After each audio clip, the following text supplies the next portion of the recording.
To the Rochester City School District Board of Education's budget deliberation. Today is Tuesday, May 5th. Tonight marks our final budget deliberation for the 26-27 fiscal year. This evening, we will cover a variety of topics.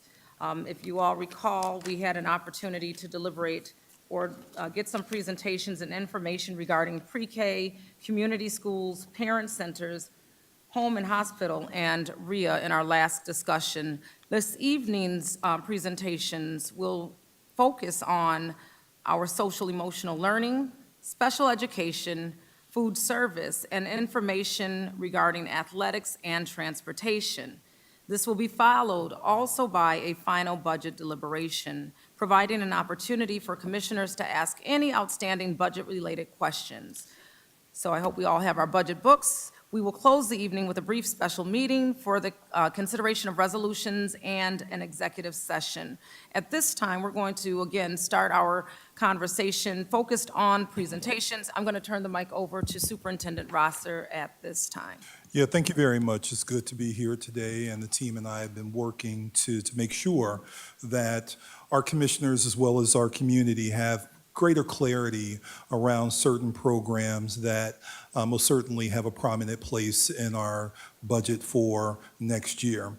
As mentioned in our previous meeting, our budget reflects disciplined strategic decisions aligned to the district's strategic plan and district priority.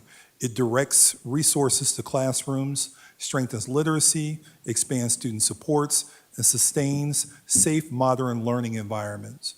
The investments we are making, the major investments we're making for this upcoming year, of course, is enhancing early literacy supports, expanding community schools, strengthening teaching and learning, and safe and supportive and modern schools. And as mentioned, one of the things that we've done to make sure that buildings have additional funding to support student needs, that we increase the per pupil allocation for each of our buildings, where all students in the district will receive, all schools in the district will receive $160 per student.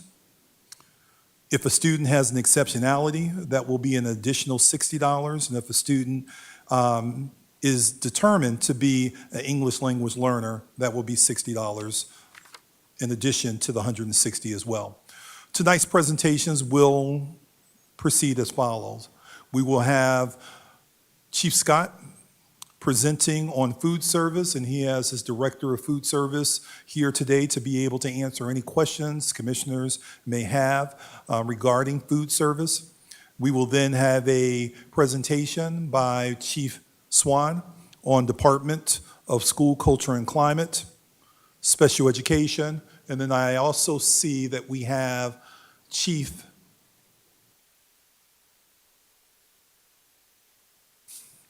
I was just trying to see if Cam was back there. We have Chief Blocker here with, is that Ms. Johnson? Okay, she's hiding behind the podium. Ms. Johnson here to also give a brief presentation on changes to the athletic program for this upcoming year. So with that being said, at this point in time, I want to welcome Chief Scott to the microphone, along with the Director of Food Service, Dele.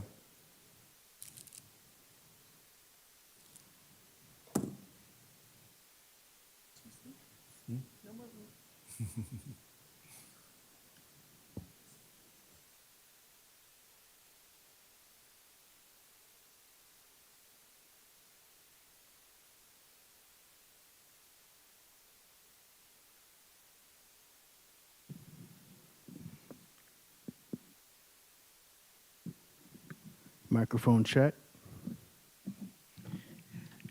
Good evening. Appreciate it. Thank you, Dejan. President Simmons, Vice President Malloy, fellow board members, State Monitor, and to my colleagues and also to the listening audience, good evening. It's good to see everyone. Good evening. This evening, I will be providing a brief overview of our food service as it relates to the district's budget. Certainly, this is a self-sustaining, participation-driven program where funding is directly tied to the number of meals that are served daily.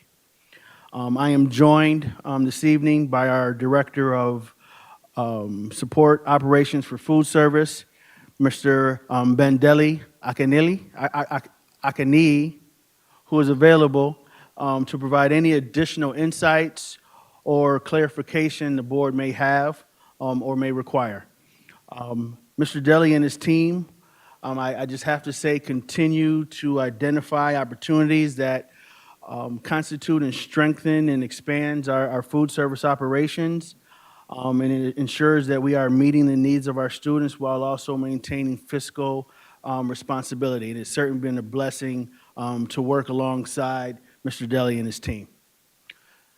So you'll see here from the first slide, which is entitled How School Food Services is Funded. I want to be very clear that food service within the RCSD is 100% funded through federal and state reimbursements, meaning we only receive funding for meals that we actually serve every day. So this makes participation very critical because every meal counts. When participation goes up, revenue increases. When it drops, funding immediately is impacted. So our focus is not just providing the meals, but also ensuring that students choose to actually eat the meals that we are providing, because participation is what truly sustains this particular program. Next slide, Mr. Washington. On this slide, where it is entitled What Reimbursements Cover, this model includes reimbursing of salaries, benefits, our food purchases, supplies, and operational costs like utilities, equipment, and also just compliance within the program. It's a self-sustaining system with very little to no cushion.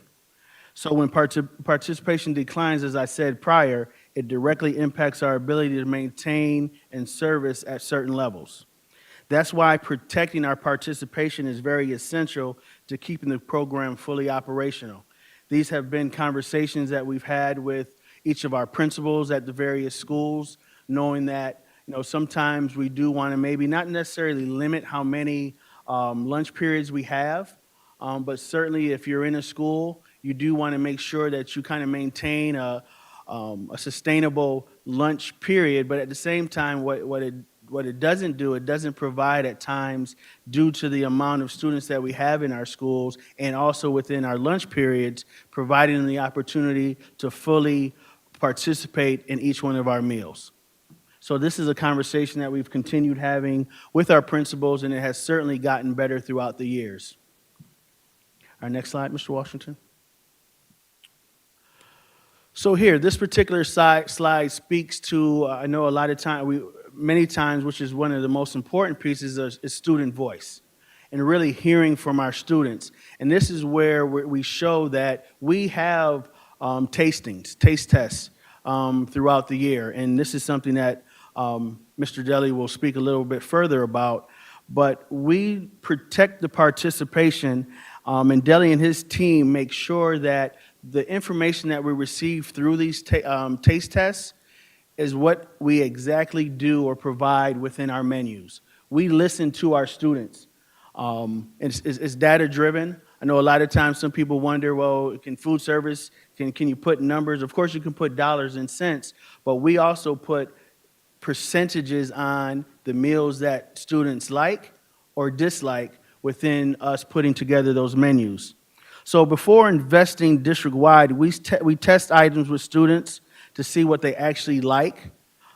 This helps us to avoid waste, of course, and it focuses on the items that are more driven by participation, because as I said, our reimbursement is all generated by how many students actually eat or participate in these meals. And you'll see here just a quick glance at some of the data here where we have 90% approval on some of the items that we have, such as chicken wings, We have a 92% approval on our peach pancake bowl. Our beef bites, which are lean, by the way, are 87% approved. But you'll also see where we had mac and cheese bites, which were 9% approved. And so when we see something such as that, that is something that comes off of our menu.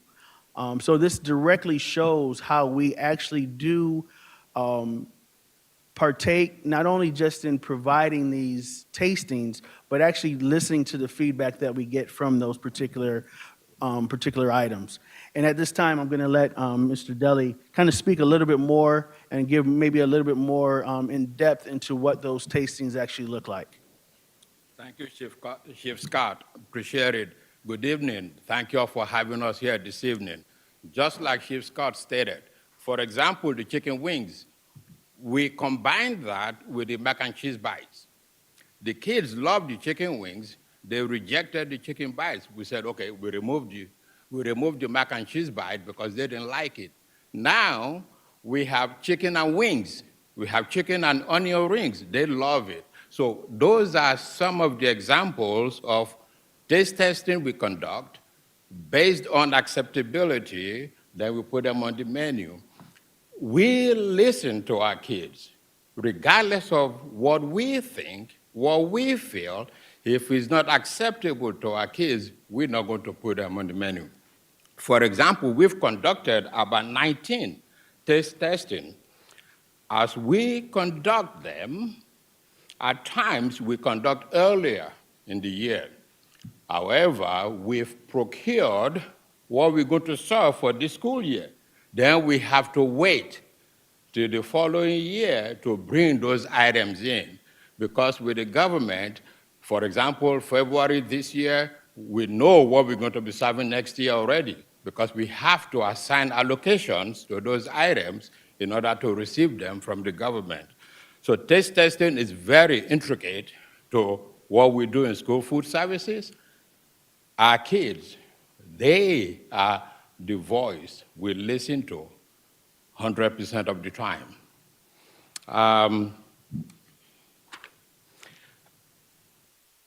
Food services, like Chief Scott said, 100% reimbursement covers the full operations, no exceptions. And we do our best to be judicious in how we spend that money. So everything we do, it has to meet the requirements of the program. Thank you all so much for having us this evening. But before I leave, though, I would like to, before questions, I would like to thank Chief Scott for his support.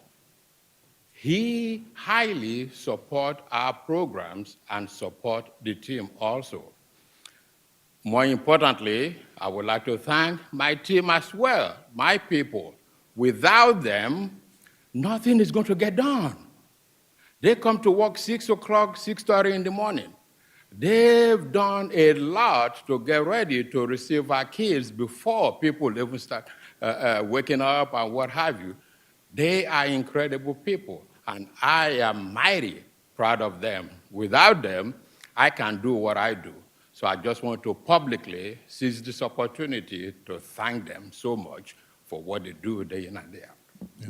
So thank you very much, sir, for your leadership, and of course, Chief Scott, for your leadership. Before you guys entertain questions from our commissioners, can you also talk a little bit about what currently is in our budget book of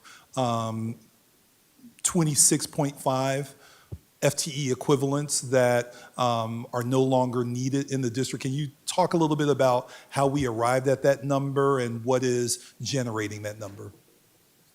So when we plan to staff our kitchens, we go by meals per labor hour. If we forecasted based on current participation or based on history, if we see that participation is low and there's no room for improvement, we have to adjust accordingly. Otherwise, we're going to be highly in deficit by the end of the school year. That is where the adjustment came about, making sure we balance the meals per labor hour to the staffing needs of each kitchen. And this process takes place on an annual basis? Yes, yes. Board President? Thank you for your presentation, and I remember tasting that peach pancake bowl. I think I took a second one with me in my purse, and I appreciate how you break this down. We recognize that our food service is a high concentration of the budget is dedicated at the federal level, and so there's a lot of constraints and around what you can do, the flexibility we would like to see the federal guidelines would not allow for. So thank you for answering the question around the FTEs for the school food service line 2860 on page 100 for those in the community who may be following along. And so I guess that would then speak to the decrease in benefits, food supplies, and compensation, which is what I was looking at, that overall decrease. I'm going to open the floor to commissioners who may have questions. I did see Isaiah's hand, or excuse me, Commissioner Santiago's hand first, and then I'll move my way around. Commissioner Santiago?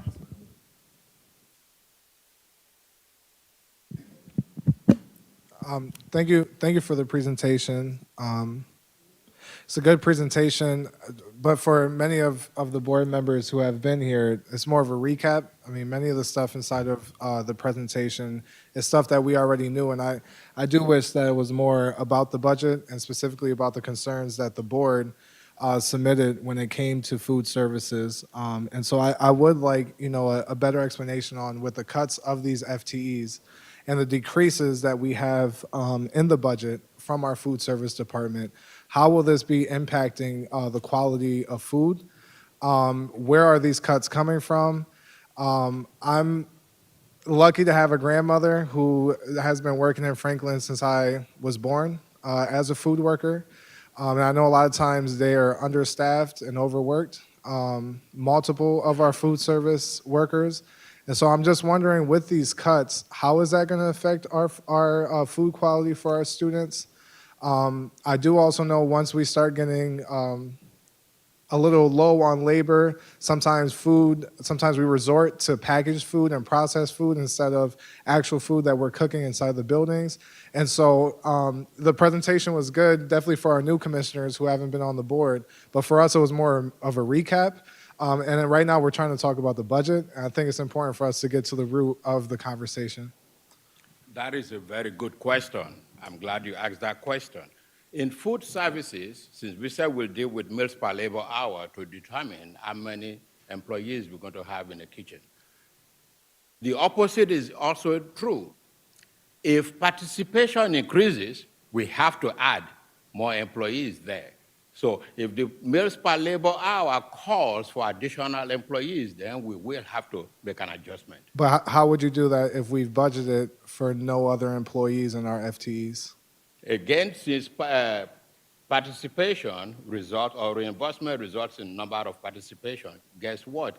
Revenue is going to go up also. That is going to pay for the additional staffing. Okay. So are you saying that you don't believe that the current cut in FTEs is going to affect the quality of our students' food? As it stands today, no.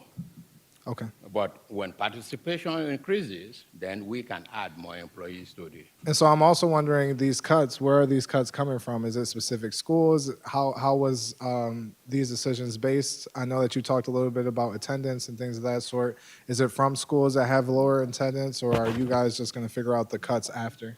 Speak to that. That's another great question. Thank you. I appreciate Yes, it. attendance affects participation. You are correct. But unfortunately, we cannot presume that is the total reason why participation is low. We have to deal in actual numbers. So if attendance improves, participation improves, then we're going to add. Some of this FTE situation is not a total removal of employees. It's maybe 0.6, 0.13. Some of them are vacant positions we haven't filled yet. That, again, is resulted in having to have this high FTE, so to speak. But again, if the business requires additional staffing, increased revenue, then we're going to make the adjustment there. And if I can just add real quick, and there may be more questions. Some of the things that we've discussed is how might we be able to address the participation rate? We know that students who are arriving to school tardy beyond the breakfast time decreases participation. We know that absences decrease participation. And as Chief Scott indicated, we also know that if the school schedule does not allow for students to be able to access the food, that also may decrease participation. So those are the three things that we're going to be working on. We're going to continue to work on, of course, the attendance piece, but we're also going to be working with the school chiefs, working with the building principals, so that if you have I'm just going to say a middle school, for instance, that only has 2 lunch periods, but they have 300, 400 students, all 400 students may not be accessing the meals, given the fact that they may not have enough time to get through the line and then eat. So they may be choosing not to eat. And then we also have some liberties that are provided at some of our schools where students, most certainly can leave campus for meals. And there's a couple schools that we learned earlier this year that were allowing students to order food in to the schools during lunchtime, that we need to find a good balance because all of those sort of things impact participation. Yeah, but if I could just say, and this is just This is the Isaiah last saying, one. last Commissioner. one, and I have one quick follow-up, which should be quick. But as a former student, some of the participation is because they don't like the food, they don't like the quality of the food, and so they would rather take that opportunity, which I also did in 11th grade, take that opportunity to leave the school to get your lunch. And so if we're talking about increasing participation, part of that is getting to the root of the issue, which is increasing the quality of our food. And I'm a little worried with the cuts that we have that we won't be able to increase the quality of our food, which will then lead us into a further decrease in participation in our school lunches. And that's just a statement. Last thing, really quickly, I've talked about every year, farm to schools, a grant on the state level that we get reimbursed sometimes at a higher level as far as us receiving food from local farms. And so I'm wondering, I spoke about this all 3 years I've been on the board now, so I'm wondering, is there any chance that we might be moving forward with that sometime soon? And if not, if we can possibly consider it, because it might be helpful towards these discussions. Thank you. Thank you, and I love the idea of the farm to table idea, and even schools growing their own.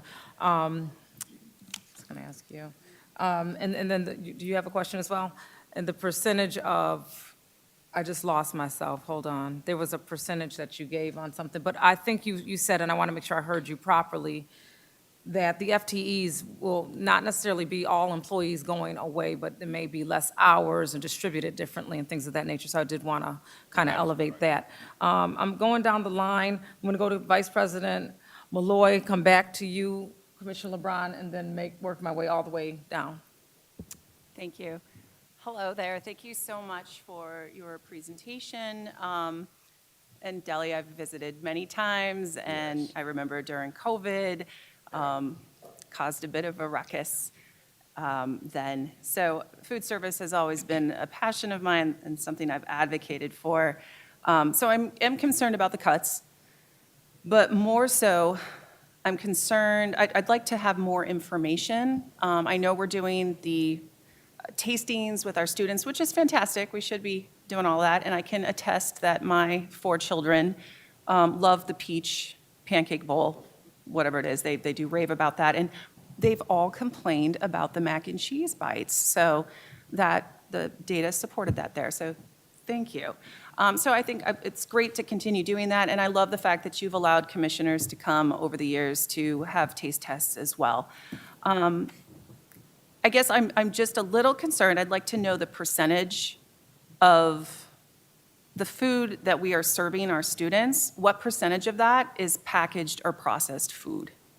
Because I have noticed that it seems to have increased over the last 10 years.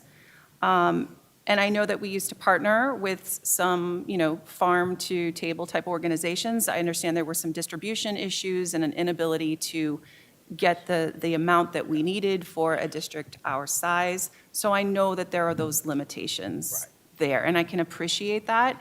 But I would like to know, like, what fresh fruits and vegetables are we serving to our students? How much cooking is being done in our kitchens? The FMP, and I'm making some comments here, so forgive me for going in this direction, but, as part of the FMP projects over the years, we have beautiful buildings that have gone through that process and have full-service kitchens where cooking can take place. And I know that during COVID, and I regret having been part of this decision on the board, we let go a number of cook managers, and that impacted our ability to actually cook in our cafeterias. But have we hired those people back? And are we actually cooking in these full-service, beautiful kitchens, or are we simply reheating packaged food for distribution? So that's really one question that I have, and then I have a follow-up question to that. You remembered quite a bit, which is wonderful. Thank you for that. Thank you for that. Appreciate it. We're doing what we call speed scratch cooking now, opposed to cooking from a raw state. The commodities we receive from the government, in a way, we send it to manufacturers to produce, to make them into chicken patties or grilled chicken for us. In a way, we're still doing it, except it's speed scratch now, because we have what we call a finishing recipe. You get two things combined right there in the kitchen or on the serving line before we give it to our kids. They're not totally packaged now.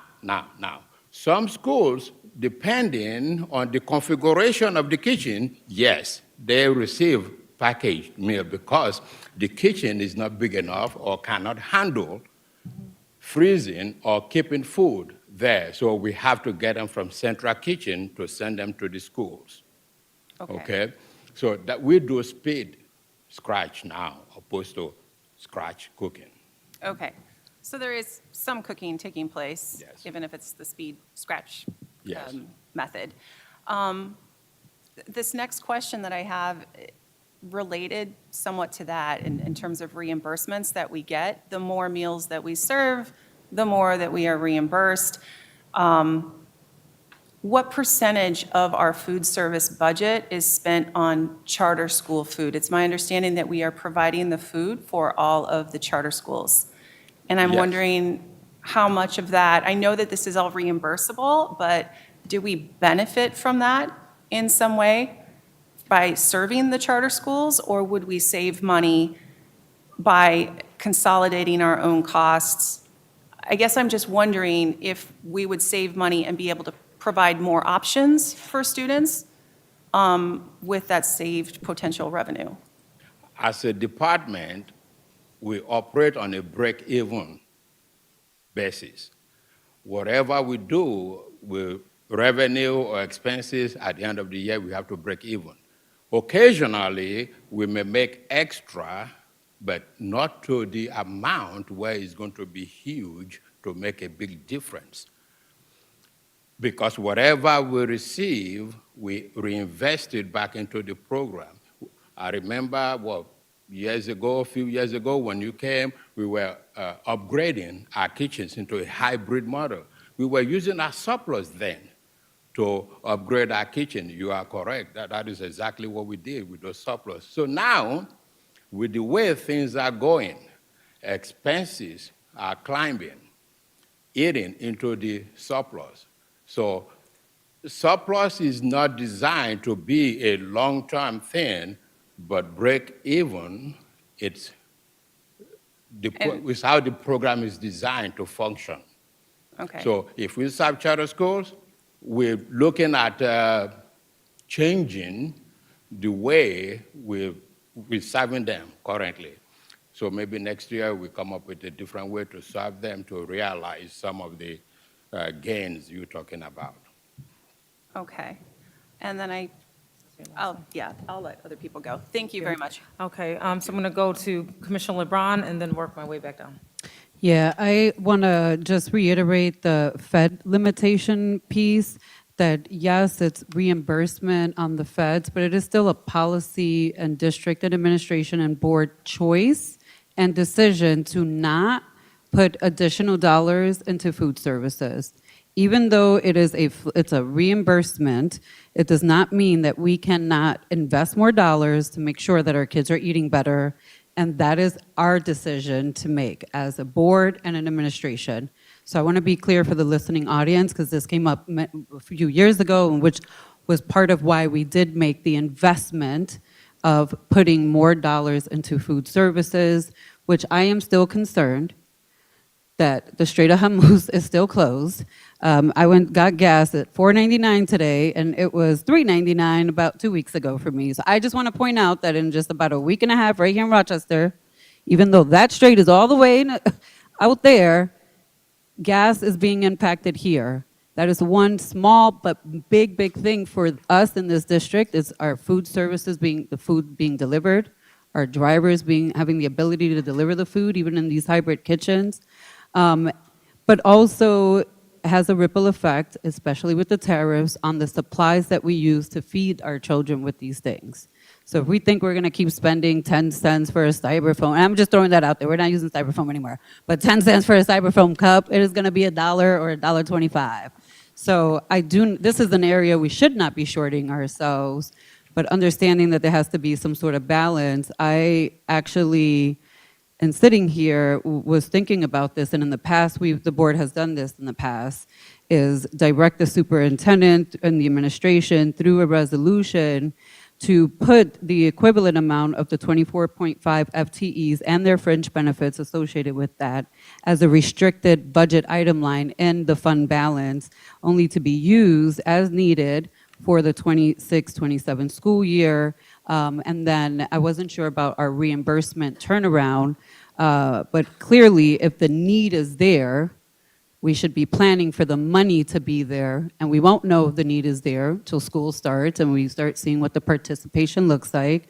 But I also just would not be comfortable cutting that amount of food service workers, knowing that during the school year, and keep in mind, I have a child in this district and grandchildren at other schools and other friends and families. I know that we have not always been fully staffed in food services as it is, right? That there have been vacancies that have even forced our current food services staff to start at one school, serve, and then go be a backup and a support to another. And we do have staff that sort of run around the schools that way. So again, I would personally, and would love to have conversations with the board about this further, but thinking that we should put a restriction of an amount equal to what they're trying to cut in food services with the 24.5 FTEs. And I don't know what percentage our fringe benefits are at, but that has to be a factor so that we get a total amount, and then restrict that in the fund balance. That way is not to be used, or only can be used for the use of food services and any needs that may arise for food services.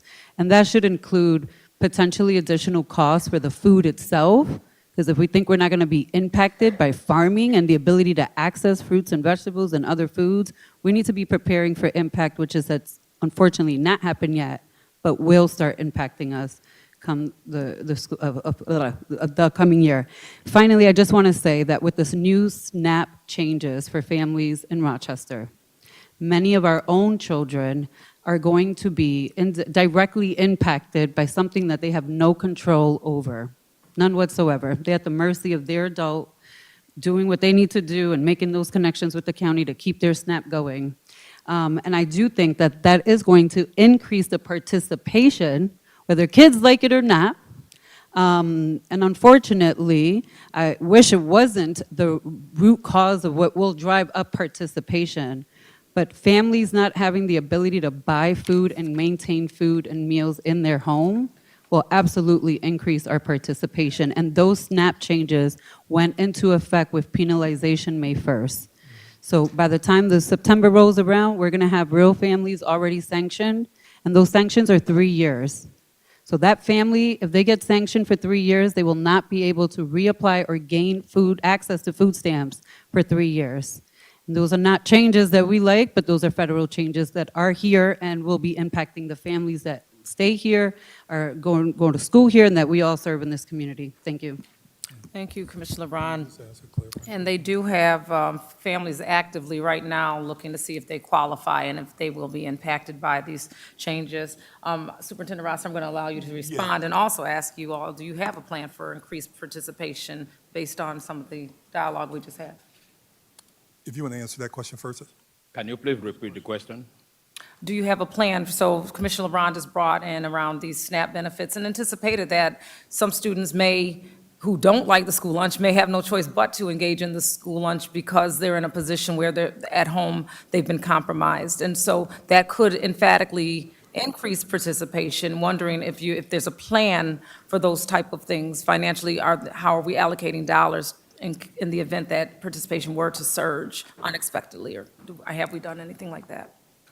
Well, if participation should increase because of that, and I'm hoping that will be the case, we have substitute we can use at those locations experiencing that increase to keep our kids fed, to keep the business going until we can find somebody, provided we can sustain that high participation, then we can place a permanent employee there.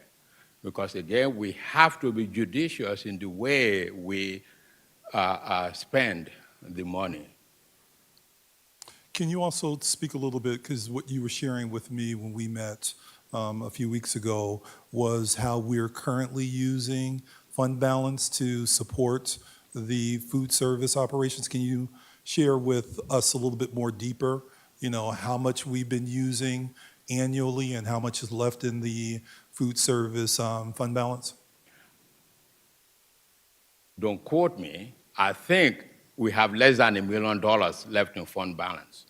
Over the years, we've been using it like VP Malloy stated earlier, to upgrade our kitchens, to buy equipment. Now, if an equipment is down, the repair company says, okay, this is going to cost so many or so much dollar. How long have we had it? If it doesn't make sense to fix, we replace. That's another way we've been using that fund balance to replace equipment as they break.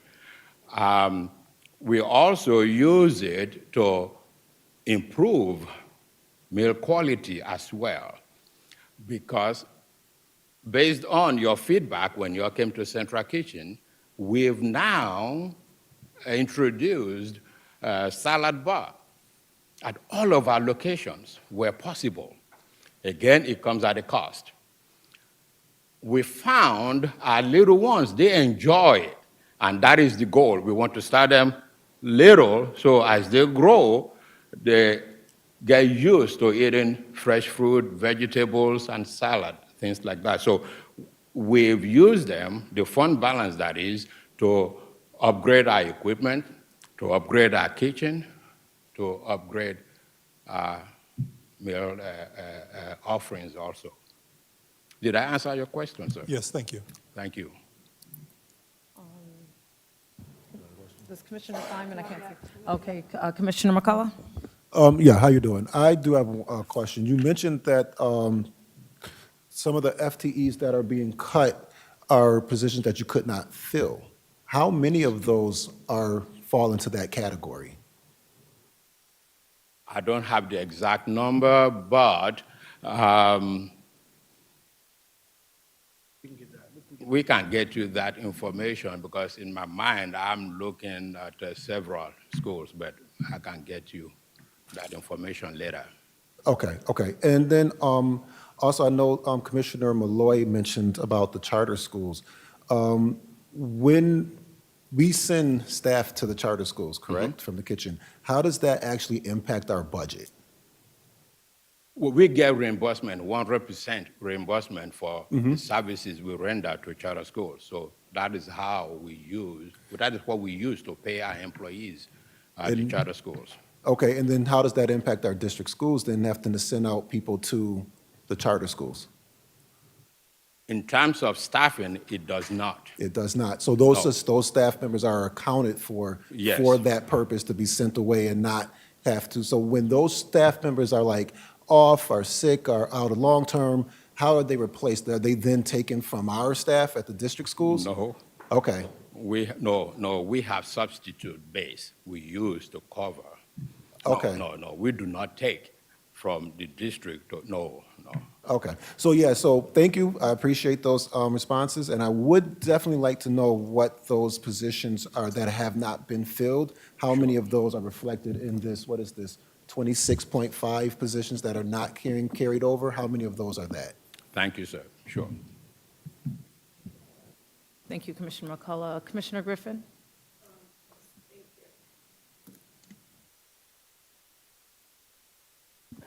Hello, can you hear me? I just didn't want to. Hello, hi, thank you. I have a couple of questions. I don't want to be redundant. Can you tell me, and this might have been on the slide, and I apologize for being late because I thought I left my laptop at home, so I had to turn around. So, a couple of questions.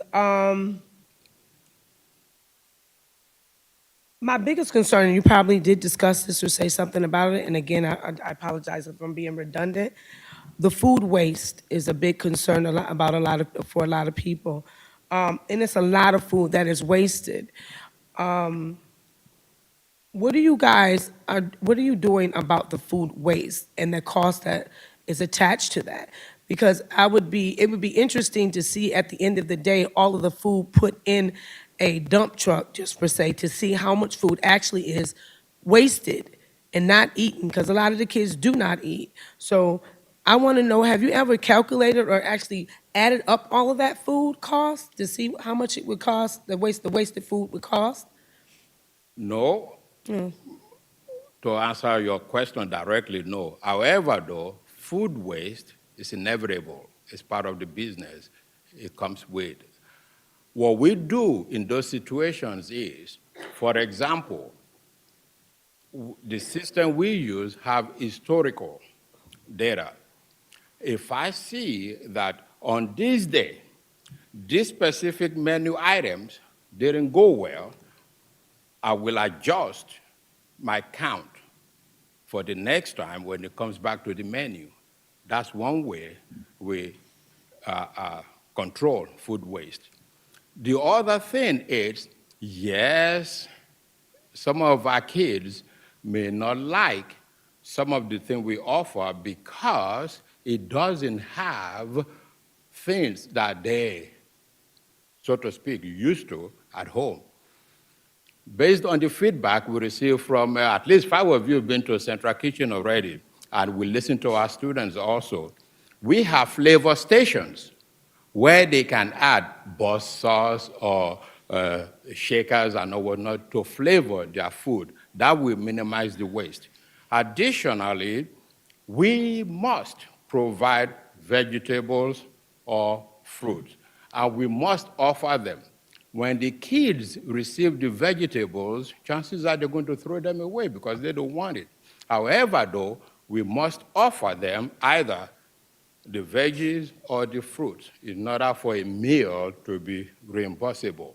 So if they get them, they may throw them away, unfortunately, but we must. I guess I don't think you're answering my question. I just basically want to know, we have a lot of food waste. Why is all of the food wasted that hasn't even been touched? Where does it go, and why can't it go somewhere else? And I mean, I just feel like we have a lot of people that are starving, right? That are hungry and homeless. So and poverty stricken. I'm not talking about the food waste from the kids. I'm talking about the food that has not even been touched. So that is a concern of mine. I think that needs to be addressed all across the board from each school. But another question I have is, we did talk about at the federal level that that they have regulations or what have you. Now we have Kennedy on that is very against additives in foods and things of that nature. So I question things when we're giving our kids like a high fructose and all these additional additives in the food. He's really against those things. So at the federal level, when you say that we have this money that comes in for the federal, and we have all these federal cuts, how does that come into play when he is actually someone that is against a lot of these things that we put into foods and compares it to other countries? So I hear you talk about the food, but those are some certain issues that I would like to get more insight on, because I'm interested to know, because the money is coming from the federal level. My question, this is a question for you. When I was there and I visited, the cost per child is how much? Is it $2.62? What was that? I just want to, did you give that number? We're not talking about reimbursement, we're just talking about the food cost. No, Okay. yeah, we're talking about per child. You know how it's estimated per child that we give to each child for food. What is that cost per child? Is it still like $2.62 or $2 and something? Well, as of 24-25, Is food it what? cost, last school year, food cost $2.12. Okay. 18-19 school year, $1.30. Mm-hmm. So it's increasing again because of the cost of food Okay. and of what have you. But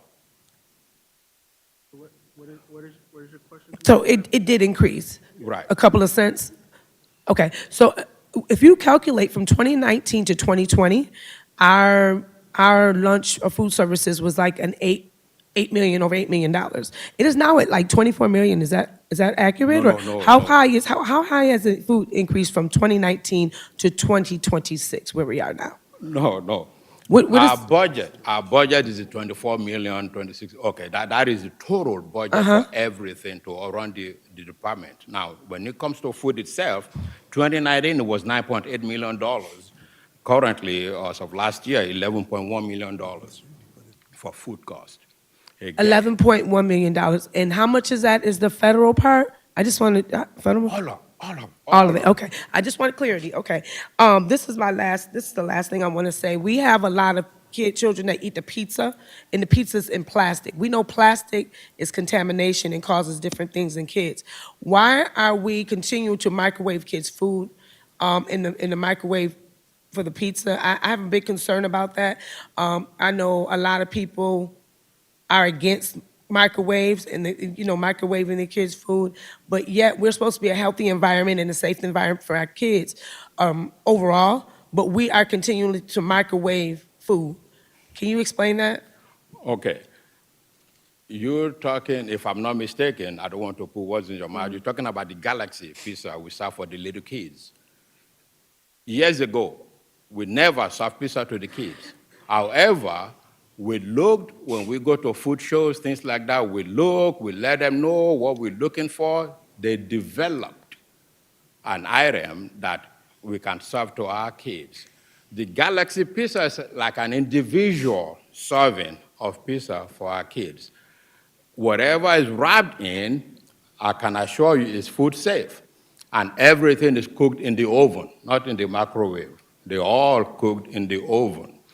For the older kids, just like you go to Pizza Hut or Salvatore, you get the wedges, pizza.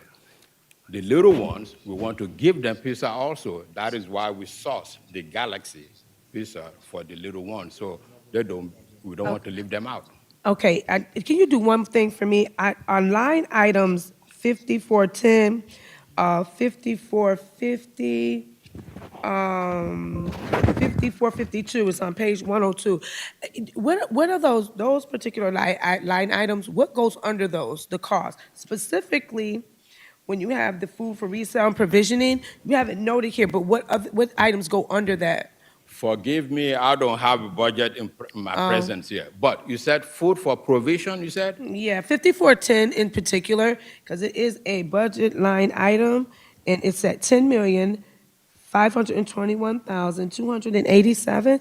This print is so small that I can't really. Yeah, Mahaney, would you be better positioned to answer that question? Because then it has that'll be something to do with the budget book. The final question. So the question is, under the object code of 2860, the subcode 5410, there is a decrease of approximately $6 million. It's on page 102. Can you speak to that, Mr. Mahaney?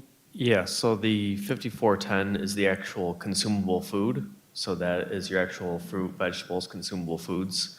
The other supply lines, material supplies, and lunchroom supplies are your trays, your paper towels, your napkins, and whatnot, the things that you don't consume. So it was reduced, right? It's reduction, right? Okay. Okay. All right, we're going to, sounds like we got some clarity on some of the things regarding food services, and we really appreciate your presentation. And I'm thinking also, there's been school closures in between the years as well that have impacted the distribution of how we're using our employees as well. So a lot of things to consider there. Were you done? Okay, Commissioner Fineman, last question for you all. Thank you. Yes. Well, first question, but. No, for them, I'm saying. Okay. So Okay. one of the biggest complaints that we have is the kids are getting pizza 3 times a week. Now, my son wishes he could get pizza 3 times a week. And he also does not like the mac and cheese bites. I can attest to that also. But it was my understanding that that was charter schools. Now, do we give the charter schools the same food that we give our district?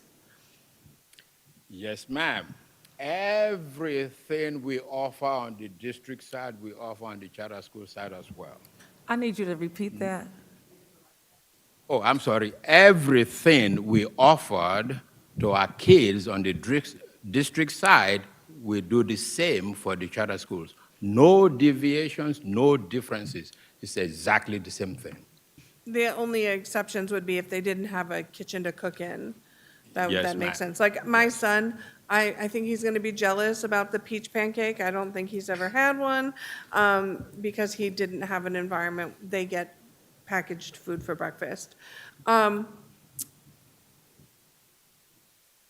Where is that disconnect coming from? How do we address that as commissioners when I say, well, my son gets, pizza 3 times a week? When I pull up the menu, there is an occasional time where there's a pizza log on a Tuesday and a pizza on a Friday. But, so that's 2 and then twice a month. But how can we as commissioners address that? Where is there a gap? Is that a substitution? Where is that coming from? Years ago, we used to do pizza every day. But our kids, they got tired of having it every day. They told us, can we have it at least 3 times a day? That led to a change of having it 3 times a day. That's number one. Number two, at times, there might be a substitution. You're right. If we do not receive the items we order from our vendors, then we have to substitute. Again, if we're talking about breakfast, we have about 3 or 4 different models of breakfast, depending on the school's configuration. We have the traditional, where the kids go through the line. We have the BIC, where we bag the food, take it to the classrooms for the kids to consume. And we have the first-class breakfast, where you have 3 hot items 3 days a week, and cold on Monday and Friday. When I say we, the employees, we serve the kids with that type of model. So again, it depends on the school configuration. We will design the program to suit any school. So you may have a child going to a school where they do BIC. They get cereal, granola bar, those items every day because of the way the school is set up. You may have some goes to another school where we do first-class breakfast. Oh, we get hot items today for breakfast. So it depends on the school. Thank you for that. Yeah, and I just wanted to add as well, as we're upgrading our schools through either capital improvement projects or also FMP, we are doing our best to try to upgrade all of our kitchens during that time. So we're able to equitably provide that type of service throughout the entire district. It's just some of our buildings, honestly, I can think of at least 3 or 4 of our elementary buildings where their cafeterias are so small because the cafeteria was never The school was never built to actually have or provide lunch service during the day because students would go home to eat and then come back to school. So with some of those schools, as we're putting more money into many of our buildings, we are looking and working with Deli and his team on upgrading those kitchens to better serve our students across the board. I hope 42 gets upgraded. Okay, so I do want to do a time check. It's 6:50. Thank you so much. And were you Oh, also? thank you, gentlemen, for your presentation this evening. We appreciate all the work that you do, and Deli, of course, you and your team are doing a phenomenal job, and we appreciate you, and we know that our children, our families appreciate you and your team as well for delivering meals for children, some of which who may not have the meals if it wasn't for our food service department. So thank you very much. And we're very glad you have your pulse on the macaroni, those bites. Just sounds like they're on the hit list there. So time check, it is 7 o'clock, and we do have a few more topics to get through: social emotional learning, special education, and athletics. Okay.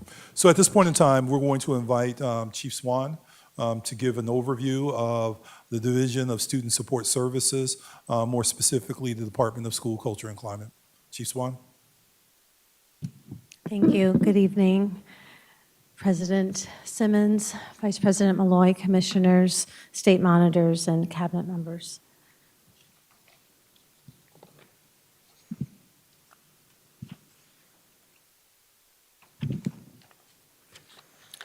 I've come to that age where I might take my glasses on and off depending on what I have to read and what I have to see, so please just bear with me a little bit. As the superintendent noted, I am going to be presenting in two areas. And, you know, typically when we talk about student achievement and student success at the board meetings, we're focusing on instruction and assessments and data. But I'm presenting tonight on just an equally important condition, and that's how students feel if we are providing a safe environment, if our students feel safe, connected, and supported. Because we know that students have to be emotionally ready to engage academically. So this evening, I'm talking holistically about our Division of Student Services and our Department of School Culture. And those departments really do set the stage for how students are feeling connected, the support that we're providing to help them develop resiliency and really be able to fully engage in their learning. And our work is framed in tiered supports. So when I was thinking about presenting to you tonight, I wanted to just unpack that a little bit because we talk quite a bit about tiered supports academically, but we haven't really talked a lot about tiered supports through the lens of social emotional learning, at least in a formal board presentation this year. So when we talk about Tier 1 supports and universal supports, what I'm really meaning are those services that are focusing on prevention and culture building, such as maybe morning meetings in advisory circles, explicit instruction around self-management or self-responsibility. But all within Tier 1, also restorative practices and counseling supports. So again, focusing on interventions for all students. In Tier 2, we provide targeted interventions for students needing some additional supports. So that may look like interventions around relationship-based supports, groups such as maybe groups for anxiety, lunch bunch, grief groups. It also can look like, again, restorative supports, counseling.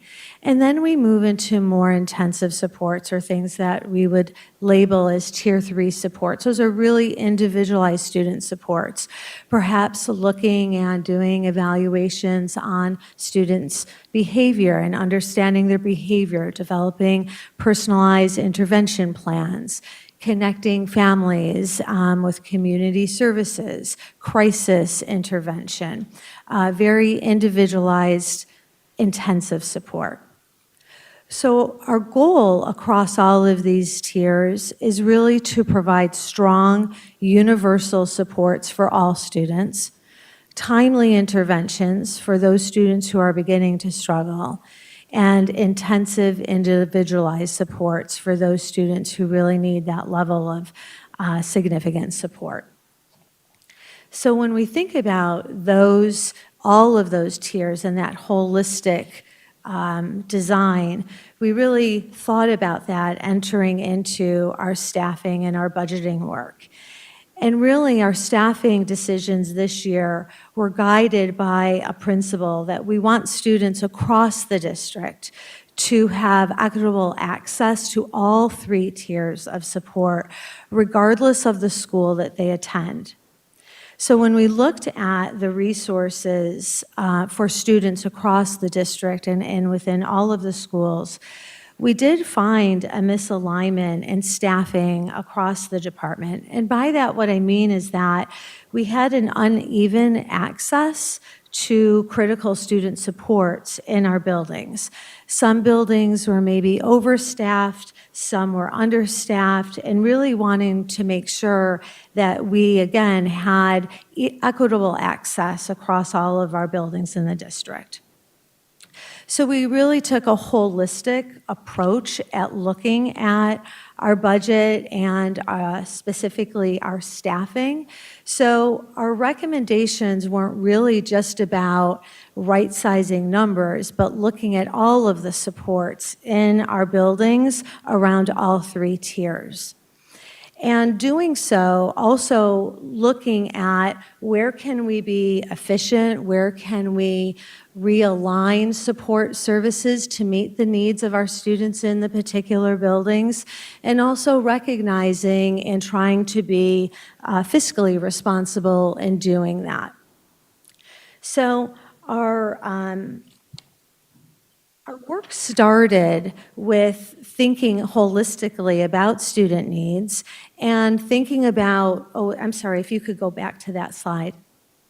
And thinking about, well, what does research recommend in regards to the amount of social workers and counselors and psychologists? And we started with the national framework around staffing ratios, which for both counselors and social workers is about 250 students per staff member.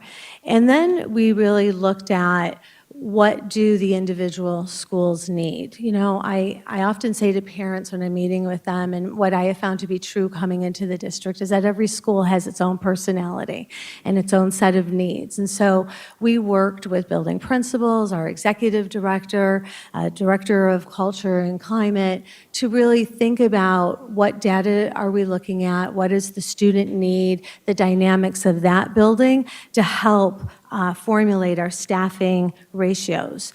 We also looked at holistically the community partners in our building. And that's still something that we're continuing to and will continue to investigate what the full continuum of support is from both our CSD staff, but also the wonderful support and services that we receive from our community partners. Thank you.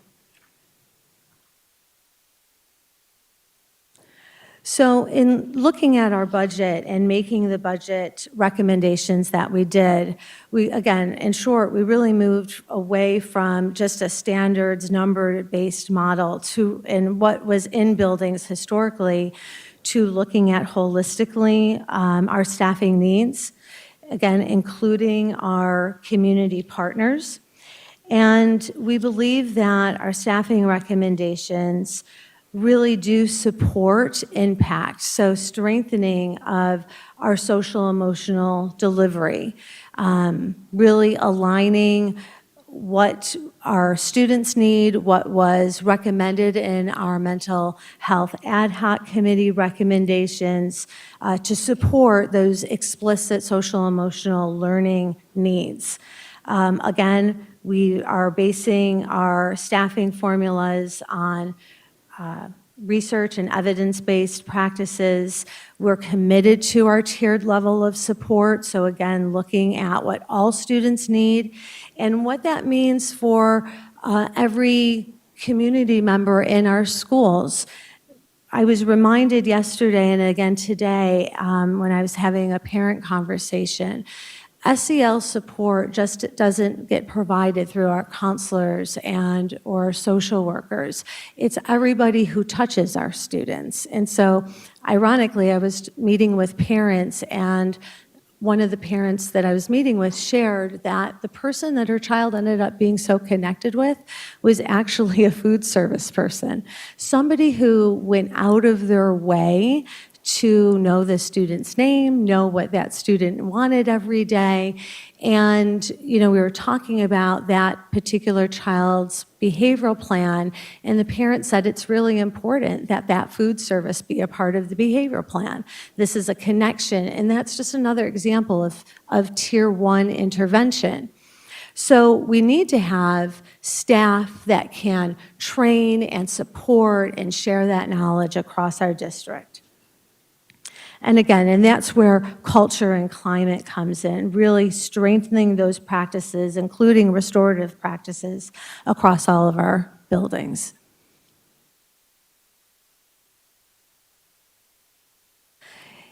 In addition to our staffing, I know the commissioners have asked questions about the mental health ad hoc committee recommendations, and we wanted to explicitly also address where some of that funding is to support those initiatives in the budget. So there are about $106,000 specifically in the general fund for contractual services that will address the initiatives that were outlined in the recommendations of the mental health ad hoc.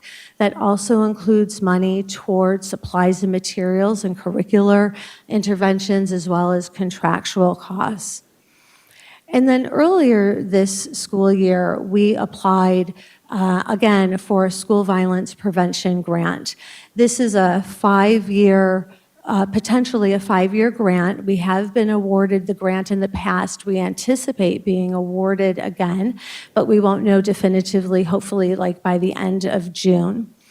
And this grant will bring in close to another $500,000 to address specifically the mental health initiatives outlined in the Mental Health Ad Hoc Committee. And specifically, this grant, what we've asked for, proposed in this grant, are two additional support center coordinators. That will...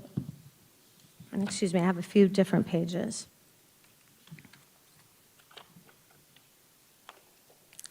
That will be in total each year of about $124,000. And the design there is that these student support center coordinators will help a community partner who will also support this grant with the implementation and the oversight of supports around school safety, school violence prevention. So we have an RFP that we're preparing to partner with a community partner to help initiate those supports, and these school support center coordinators will help implement that. The coordinators will also make sure that our wellness policy practices are in place, as well as provide direct counseling and restorative practices. Our hope is to have those coordinators over the 5 years start at 2 buildings, create capacity, and then move to another 2 buildings. So at the offset of the grant, that we've built internal capacity to continue those practices moving forward. The grant, as I said, speaks to the community partnership as well as specific school technology materials that would help in this area. So again, going back to our tiered work, here's what we're planning for and preparing for next year. So again, in regards to Tier 1, really utilizing and implementing a universal social emotional screener so we can look holistically at the district and have solid data regarding what our students need. making sure that we're increasing student voice and student participation in our surveys, so we are accurately hearing from our students and what they're identifying their need, and really strengthening Tier 1 social emotional learning. We have great resources in the district, particularly with the hub and our restorative practices, but our work is to not just be providers of that service, but to train. And so that's a sustainability model. How do we bring in people in all of our buildings and develop capacity around social emotional learning and restorative practices? We'll engage in our mental health awareness campaign and, again, ongoing professional development. When we look at Tier 2 and Tier 3, we're really talking about, again, more individualized supports, re-engagements, for example, after minor incidents and short-term suspensions, continuation of individual and small group support, curricula development that's aligned with our CASEL framework, and support of our system of supports. Tier 3, again, that more individualized intervention, 3 additional school-based mental health clinics, continuation of our mobile mental health team, which has been invaluable, particularly around crises in our district, re-engagement support for students on more long-term suspensions and require a restorative transition back to school, a greater alignment with youth and justice in the Office of Supports. We know that there are need for greater alignment and transition for students back into the district, and then re-engagement of overaged and undercredited students. Our budget and our staffing proposals allows for us to deliver on all of these tiers of intervention and support. And again, we feel like we have really tried to understand the needs of the buildings, but also be responsive to our fiscal needs as well.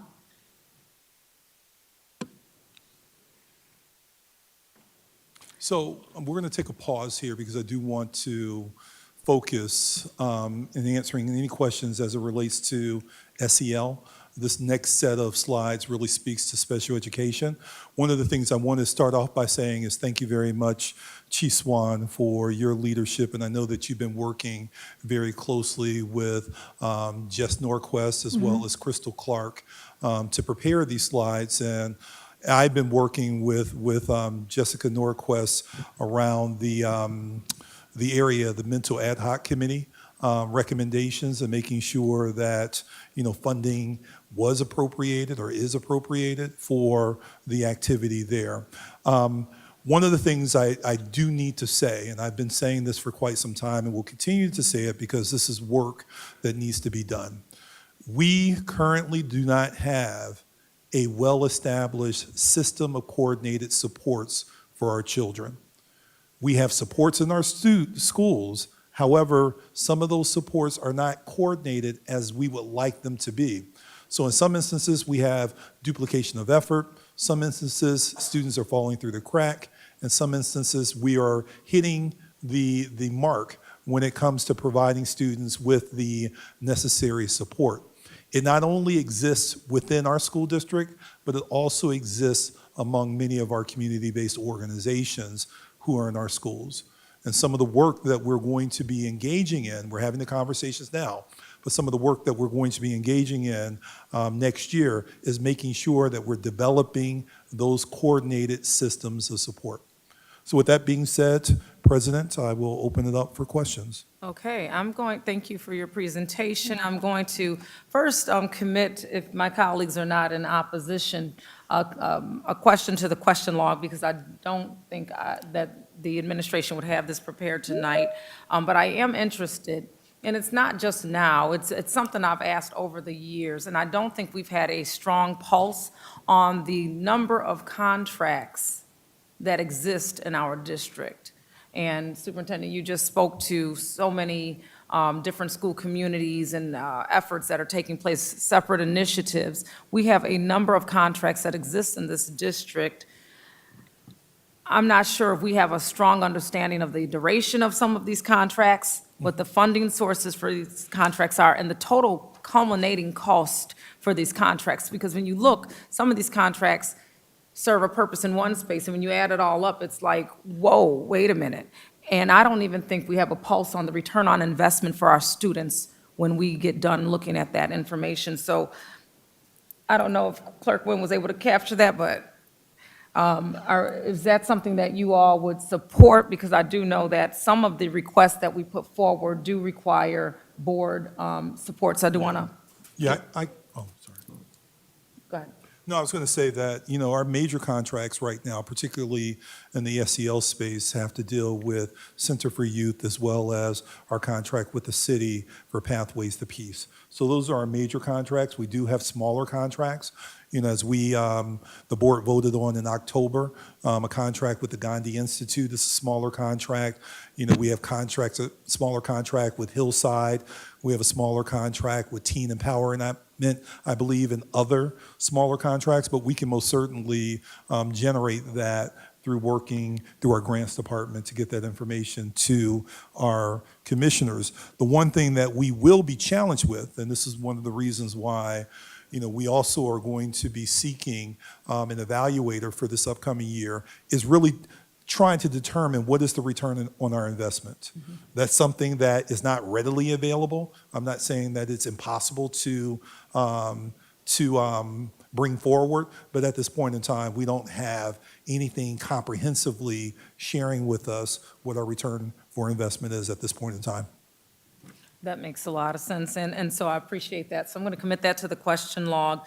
And before I open up, because I do see hands, and then I'm going to let you all know that Commissioner Santiago raises his hand sometime in the middle of a presentation, so that's why I go him first, but next time I'm going to start at the other end. But I do want to just level set the conversation for a moment, because we're getting a lot of good insight and information that is helpful. But I'm hoping, Superintendent Rosser, that I might request that you provide us with the coherent vision. So when I'm looking at this, what is the district's coherent vision guiding the strategic budgetary decisions? And how are we measuring whether these collective actions are going to advance us toward what that vision is? That makes sense. Because there's a lot of different pieces and segmented information, but there's a overall vision that you have. Yeah, and it's not my vision, it's the vision that's actually outlined in our strategic plan. So the goals that are outlined in our strategic plan, number one, the board goals, but then we have additional goals that are outlined by the various priorities. That encompasses the vision that we have for the school district. And so all of the information we're getting, it is in your surmise that all of this will lead towards accomplishing that vision. Right, that right. The overall only vision. thing that the administration and I are working to do is to actuate and to achieve the goals outlined in our strategic plan. I just want to level set that here. I'm going to start with Commissioner Santiago and then move down. Yeah, I have a quick question about, I don't know what slide number 6. So I see that there's 14.5 FTEs that will be allocated to the Office of School Culture and Climate, but under there it says Rock Restorative and the Restorative Hub. In the past, the first draft budget, and I believe that it's still in this budget, there were cuts to the Rock Restorative Hub and Rock Restorative altogether. So is this a promise that those cuts are no longer there? Well, the 14.5 FTEs mirror the 14.5 FTEs currently in place. Those FTEs are coming, are looking different. So for instance, there was a request per the ad hoc committee recommendations for there to be the reestablishment of an instructor position. That instructor position is now in the budget. We had to swap the instructor position for another position in the budget.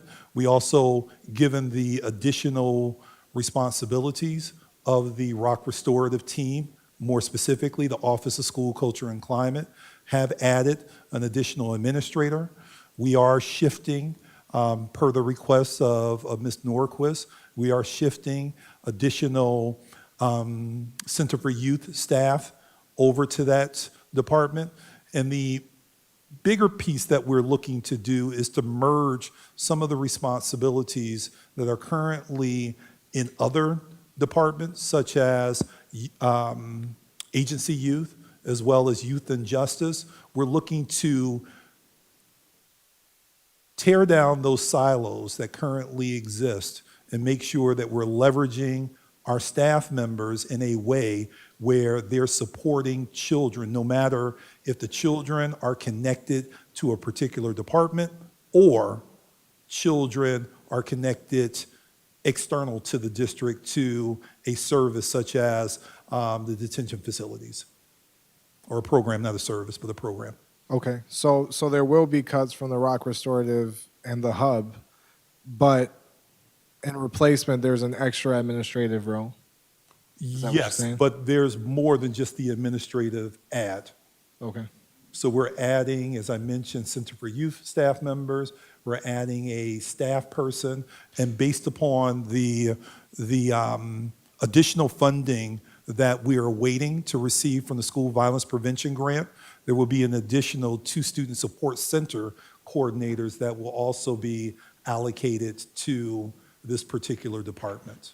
okay. And if that grant doesn't come through, what's the plan? Seeing that you guys are awaiting confirmation. Well, there's a great likelihood that it will come through, but then again, understanding that there's no guarantees until the ink is dried. At this point in time, we will continue to look for grant opportunities so that we can continue to fund this very important work. All right, 2 last questions. There's altogether 21.5 cuts, including our school counselors and our social workers. I'm just wondering, when it came down to making these decisions, what were the other options of cuts? If it was, if you didn't go down the route to cut school counselors and school social workers, where else would those cuts have come from? We most certainly could have cut from the instructional program, in which we all decided that that would not be a good thing to do because we are struggling instructionally. We also, made significant cuts here at central office. As I mentioned at our last meeting, that, there's still areas in which we can cut. I wouldn't necessarily advise that we cut from the Center for Youth contract. I will say that I'm very pleased and thankful for the leadership at the Center for Youth, because beyond us reducing the dollar amount in which we are paying for services, they are also providing us with significant in-kind supports by way of human capital for each of our buildings as well. And then the other area of cuts, which I would strongly advise us against, is crawling back some of the funds that we have set aside for future contract negotiations. Okay. And lastly, I know that part of what was mentioned is the staff to student ratio. And so I'm just wondering, is that followed across the schools at every school, or is it equitable to, depending on which school we're talking about? So the ratio, that's where we started in executive cabinet commissioner. We really anchored like what is research and national averages talking about. And across the nation, it's recommended 250 students to 1, but in actuality, particularly for counselors and social workers, it's higher than that. That's where we brought in collective voice of our executive director. I sat down with Crystal Clark, with Andrew Goodman, our director of social workers. We sought feedback from the principals and the chiefs, and we really looked holistically at every building and what was needed in those buildings to meet the tiered systems of support that I spoke about. And so collectively, that's where those recommendations came from. And as the superintendent just said, we also in those conversations had honest conversation about, is there possible duplication of efforts? Where can we realign support so our students have what they need and also be fiscally responsible? And so we are above those national averages of 250 to 1, but collectively, we really made very specific individualized staffing recommendations per building. And if I can also share, there's a document that we're working on, not only to provide our commissioners, but to provide our entire community, where we have line by each school, the number of social workers they currently have, the number of school counselors, the number of SSOs, the number of Center for Youth individuals, whether or not the school has a mental health clinic, because we have 20 mental health clinics throughout our school district, whether or not the school has a health center that is either established or projected for this upcoming year. Of course, we understand that all of our students have access to telemed. Rock Restorative provides support for all schools. And then we have 9 individuals from Pathways to Peace that are assigned to various buildings with a floater who then goes to support buildings who have an immediate need. And that's not counting, of course, our partnerships with individuals or entities like the Gandhi Institute, Hillside. It's not counting teen empowerment. It's not counting some of the smaller organizations who are also working in our school district as well. Yeah.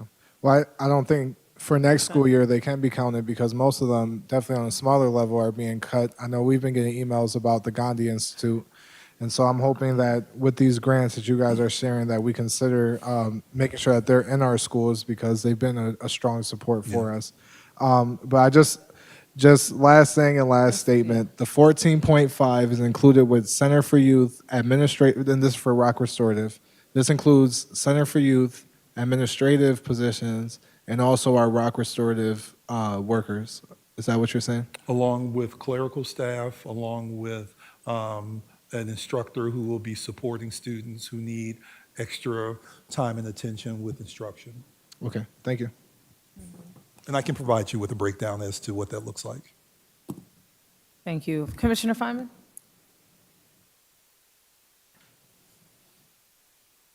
I never have a problem with the one on the diocese. So my biggest concern, especially as an ally myself and having children in the LGBTQIA plus community, is there is not in this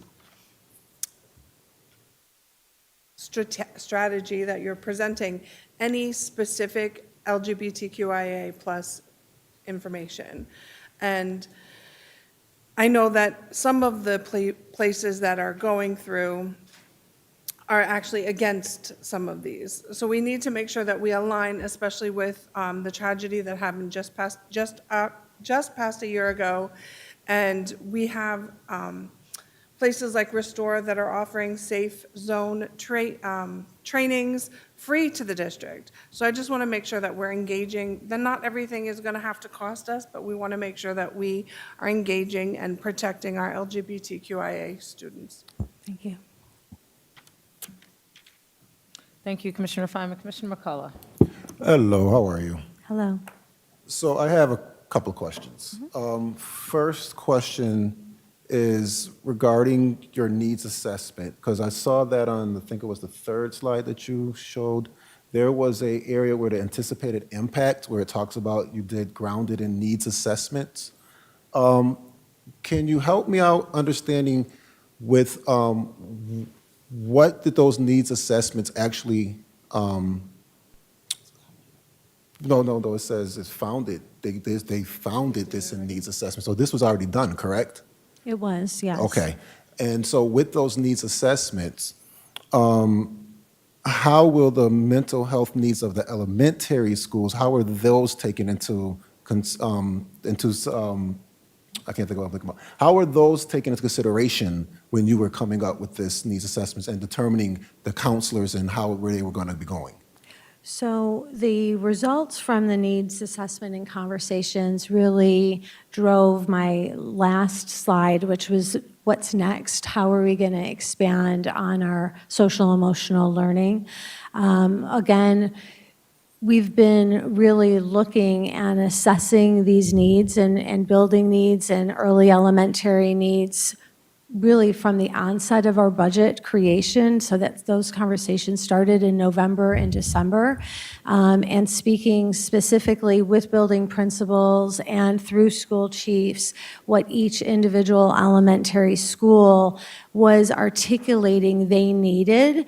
And certainly that impacted our staffing conversations. So as the superintendent had shared, we had an entry point when we were considering school counselors and school social workers. And as the budget was continuing to be developed, and we knew that perhaps there were additional revenue sources that we could quite frankly, target support, we went back to building principals and said, okay, and executive directors and directors and said, okay, where are our priorities? Where can we build? Where do we need to build? And that's how the staffing decisions were really revised and fine-tuned over time. Okay, And so, if I can also add real quick, so we continue that work.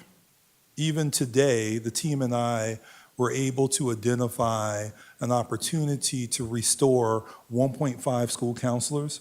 As we were looking at the provision of supports, particularly at 5, 15, and 50, we identified a way in which we can staff 0.5 at each of those buildings to then be able to support, our RIA students. And in addition to that, we're also providing a 0.5 school counselor at the RIA program that's going to be at East for next year. So I give that as an illustration of the continued work that we do. As we identify efficiencies, as we identify opportunities, we're looking at ways in which we can create more supports for our children through the provision of additional support staff. okay. So with that, and that's a good lean into what my next question is going to be, with the new state bill for, I think it's S447, which is requiring that all K through 12 schools have school counselors, how are we going to meet that need? And though it hasn't passed yet, it's likely to pass by July 1st. How are we going to meet that need? That may be one of those unfunded mandates. But if it's turns into law, we will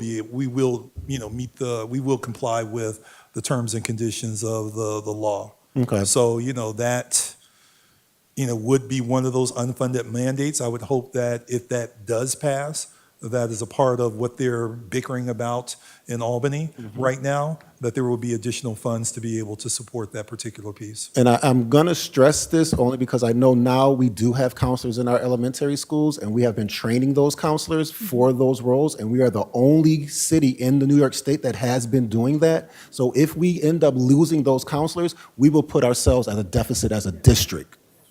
So with that anticipation, I would think is there a plan for that then? Or is that what you're asking?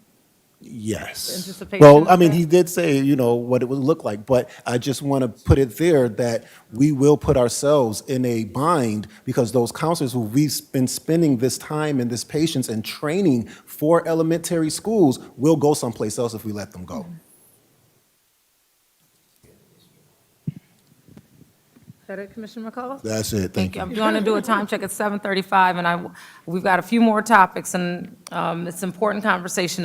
We're not going to spend an hour on every conversation, but these definitely need to be unpacked. So I just want to give you all an understanding where we are in the time. And with that, Commissioner Griffin, I do see a hand from you as well, ma'am. Yep.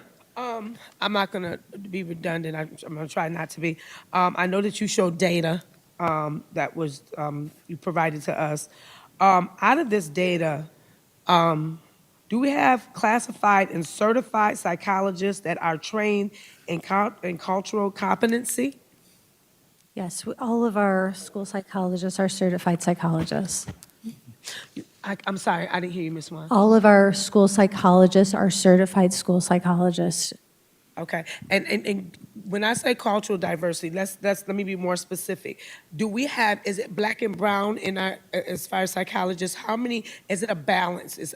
I know it's probably not balanced, but is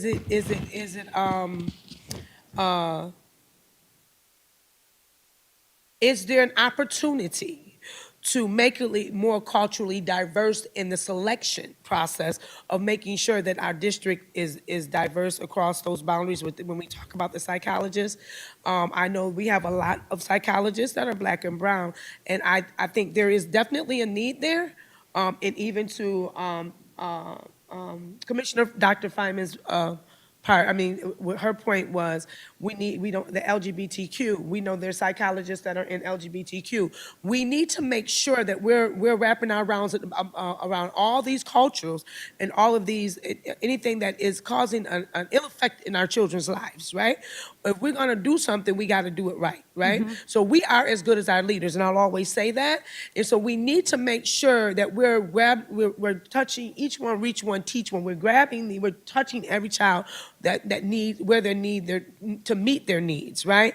So I would appreciate us making sure that we are culturally diverse when it comes to our psychologists and to anyone that is facing our children and trying to help them with their social and emotional needs. I don't think that is in our office right now at Rochester City School District, and we need to do that, and we need to make conscious decisions to do that. And then we might see a little bit of a difference, you know. We have our kids that they can relate to certain people, and we need to make sure we are bringing everybody up in their faces that we're able to do that. And then and this might be a question for Dr. Rosser. That $1 million, and they tell me if I'm wrong. Are the chiefs still getting that $1 million budget?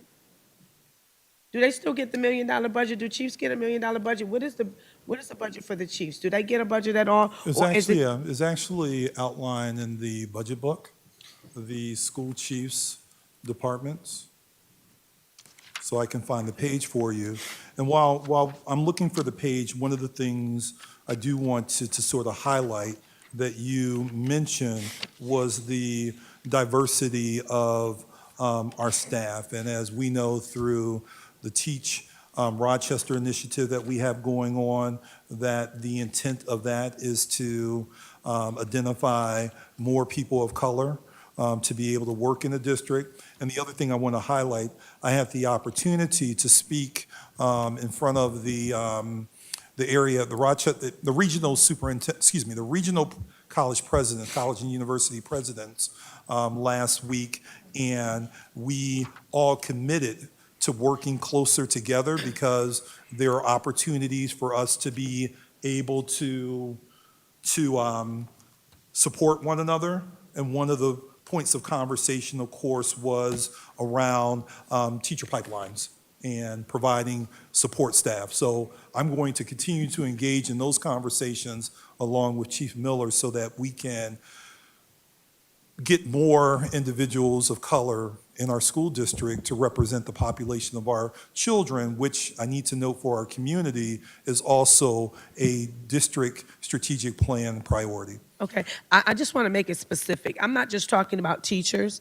I'm talking about because I haven't seen that happen, and I think that we need to focus and really focus on that part of it, because I see a growing number of SPED in our community, and I guess this is you might have mentioned it, but what percentages are we actually of money is going directly to address those needs that we see increase? I don't believe in feeding things and letting them grow without giving a resolution. And I think that's what I've seen over the last 3 years that I've been in this seat, is that I've seen it grow, but I don't see anyone addressing it hardcore to see a decrease in it, you know? So I'm really concerned about that. It's no way it should be increasing like that, you know? So where are we going wrong? Where is the district going wrong? Where is leadership going wrong in this? Because we are as good as our leaders. So something is wrong. It's not all the kids. It's not all the kids. So we need to hone in on what is causing the increase in this. And it's not all of our children. It's something we're doing internally. It has to be.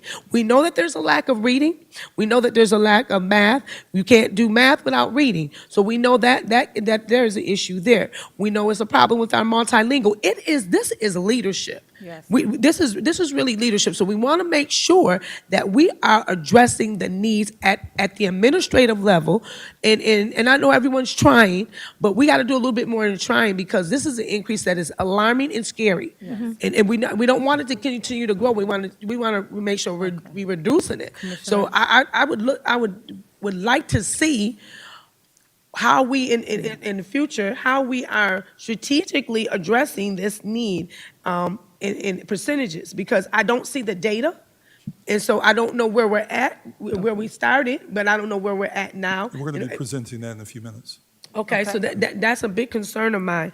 And I think that should do it. Okay, I think I did have good. another one, but I can't figure out which If one you, it was. let me That's know all if right. you come up Yeah. with that one, and that next is, it's going to come up. And Dr. Rosser, you did speak about some cuts and different things you negotiated or had to think through. And again, I want to lift, I'm glad to see, because there was a huge concern around our social workers. We recognize that we need them, and I was happy to see that we went from 30 to 11. And of course, we don't want to lose any social workers. We want to, we like to keep everyone.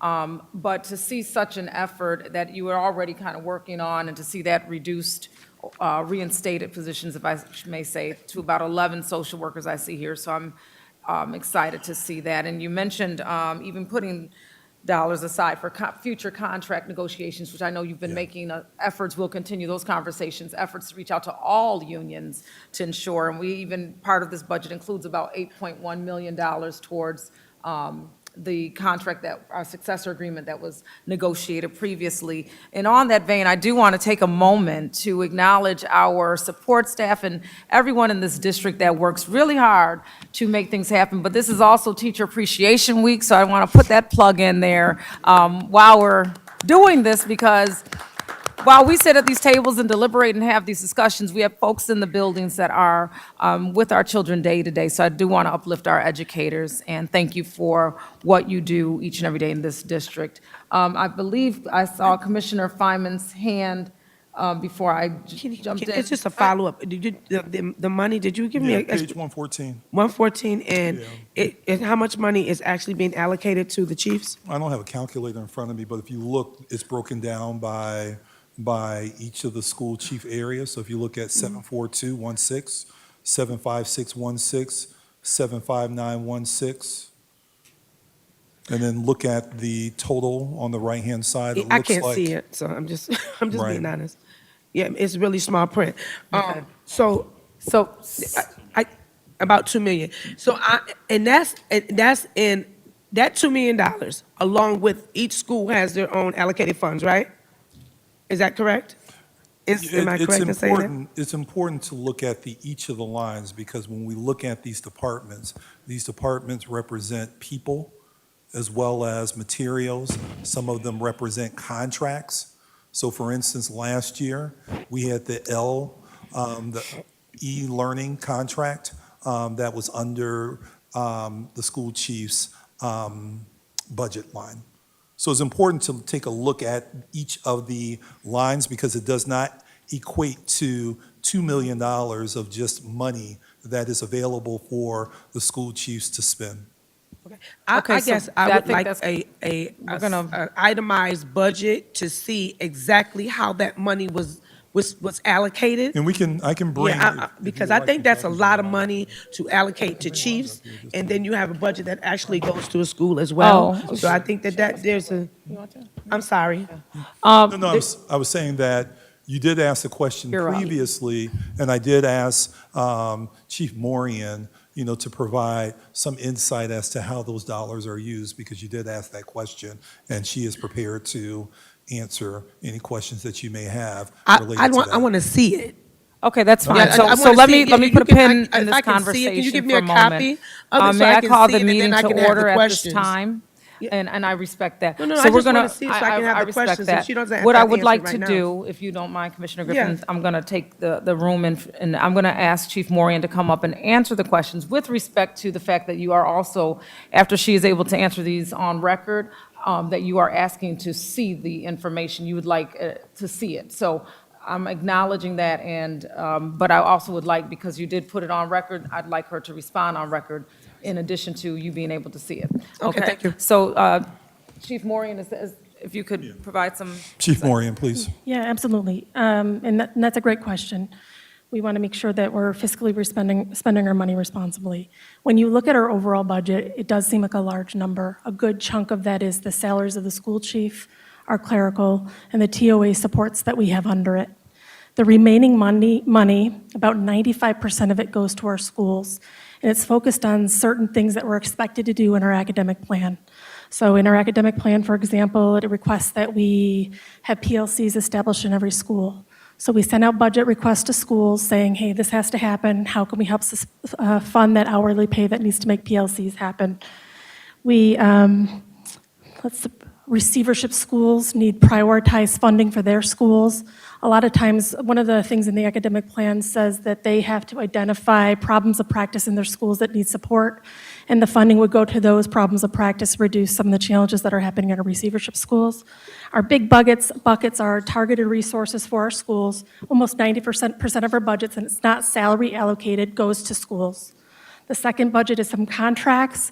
This year, we spent money on our EL contract for our schools, the TTI surveys, the dispersonality surveys for our principals, and we also pay for graduation signs for all of our seniors, and we have a contract that comes out of us that goes for MCC for Rochester Early College. So some strange things also fall under our budget. So salaries, we talked about the salaries of our staff. And looking into next year, we have some reductions that are being proposed for a reduction in a school chief, a reduction in a TOA. We gave up a 10% reduction in our overall budget, and we also just recently did another $10,000 give back, recognizing that we want to contribute to the budget need of our district right now. Okay, so you did say that there was going to be a reduction in the school chief, right? So what happens to that money? Where does that money go for that That money particular was position? folded back, That's and the we last used question. that to then support the reestablishment of some of the positions that we, did not have a funding stream for. Okay. Right. Is that also Okay. noted in our budget, that particular money, allocation of money for that particular position? Yeah, it's no longer, you won't see the school chief position or compensation for that third school chief in the budget any longer. Okay, Commissioner Okay, thank McCullough? Or fourth school chief, my apology, fourth Thank school you. chief. Thank you, Chief Commissioner Moran. McCullough? Yes, ma'am. I just want to say that we had a lot of parents reaching out to us and giving us a lot of feedback, and I really appreciate the feedback, and I really just hope that all of those parents stay involved, because one of the things that's really important for our children is to have parents that are very involved and parents in the building. So I'm hopeful that with all of the information that has come our way and speaking to the public, that we continue to show up for our children.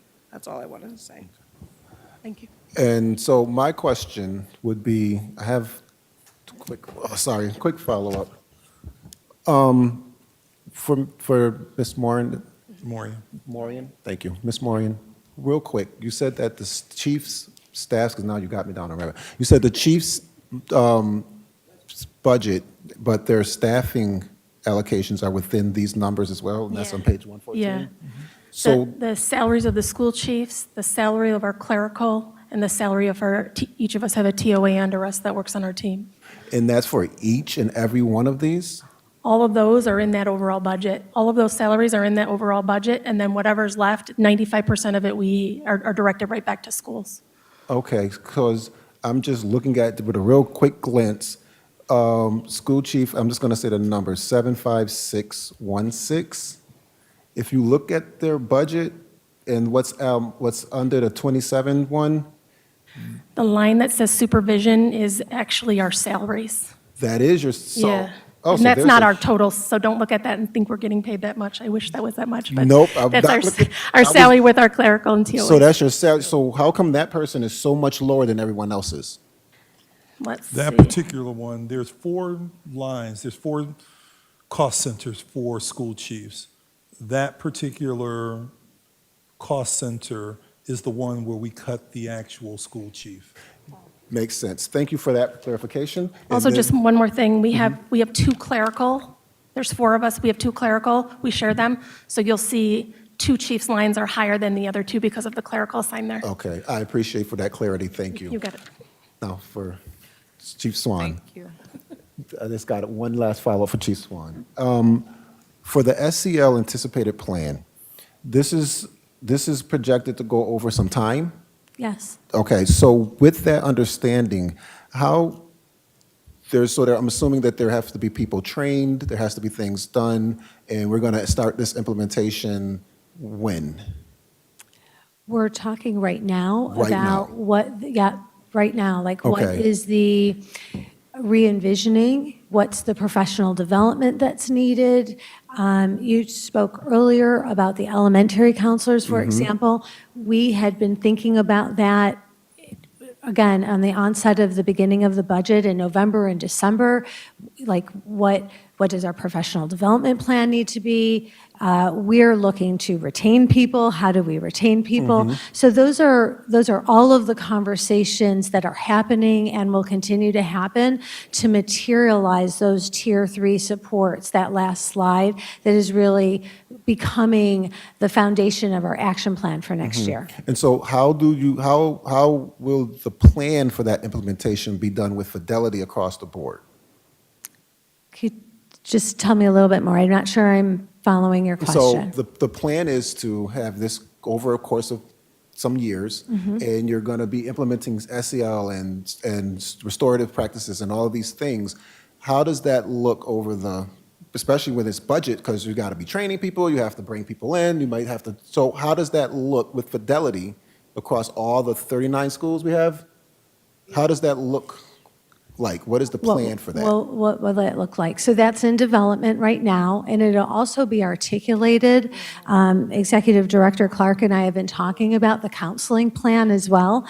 So again, every school has to have a counseling plan. So that's really the long-term and the short-term actions, like the long-term plan, the short-term actions, what's that going to look like for the district, specifically to every building, and that's what we're working on right now. Okay, so it's a lot of work in progress. It's a lot of work, yes. Yes. Thank you. Thank you. Yes. If I can just for the sake of the public, thank you very much, Chief Morian and Ms. Kadri. I know that you were, supporting your colleague at the microphone. Thank you very much for your input.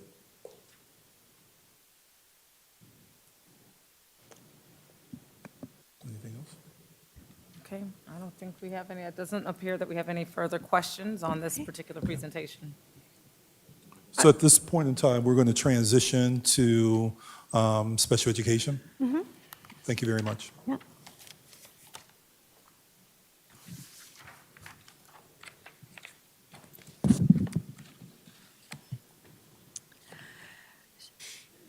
So we start our special education presentation just by reviewing and grounding ourselves in our mission regarding special education. And again, it's always been our mission to eliminate segregated systems within the organization. And by that, I mean really our work has to ensure inclusive educational and social environments and opportunities for all students.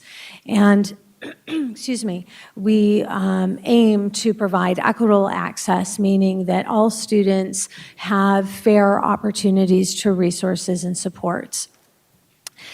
As the board knows, we have a number of different drivers that touch our special education work. First and foremost, we're highly regulated by the Part 200 regulations. So we spoke a little bit earlier today about school psychologists and their work and evaluations and Committee on Special Education meetings. Those are all driven by the regulations. In addition, as you know, we are also, another key driver of our special education work is the consent decree. And we must meet measurable benchmarks, performance benchmarks for student achievement. And we present those benchmarks to you yearly. Another driver are our state education improvement plans. And you may recall from my presentation earlier in the year, we've done a lot of work with the state education department to align those targeted improvement plans with the consent decree and with our academic goals and the board goals and the superintendent guardrails. And then finally, we have quality assurance plans. So those are areas that we may not be in compliance with, that we are mandated to engage in corrective actions that the state oversees. And so an example of that may be, as an example, our suspension work, particularly the suspension of students with disabilities. And you are all, of course, highly aware of that because, again, there's alignment of that goal to our academic plan and our board goal. So when we talk about special education, we're talking about really making sure that we're responsive to all of those different drivers as well.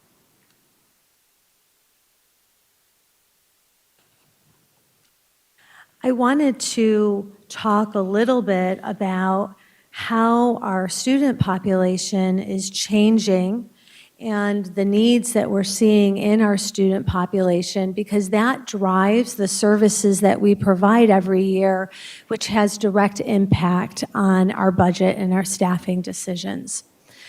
I wanted to start with our youngest students, and so you can follow along and understand this data a little bit clearly. I ask you to look at the 24-25 column. And if you look at the two lines, the one that says 4-year-old beds day and 4-year-old end of the year, and I just want to explain those numbers a little bit.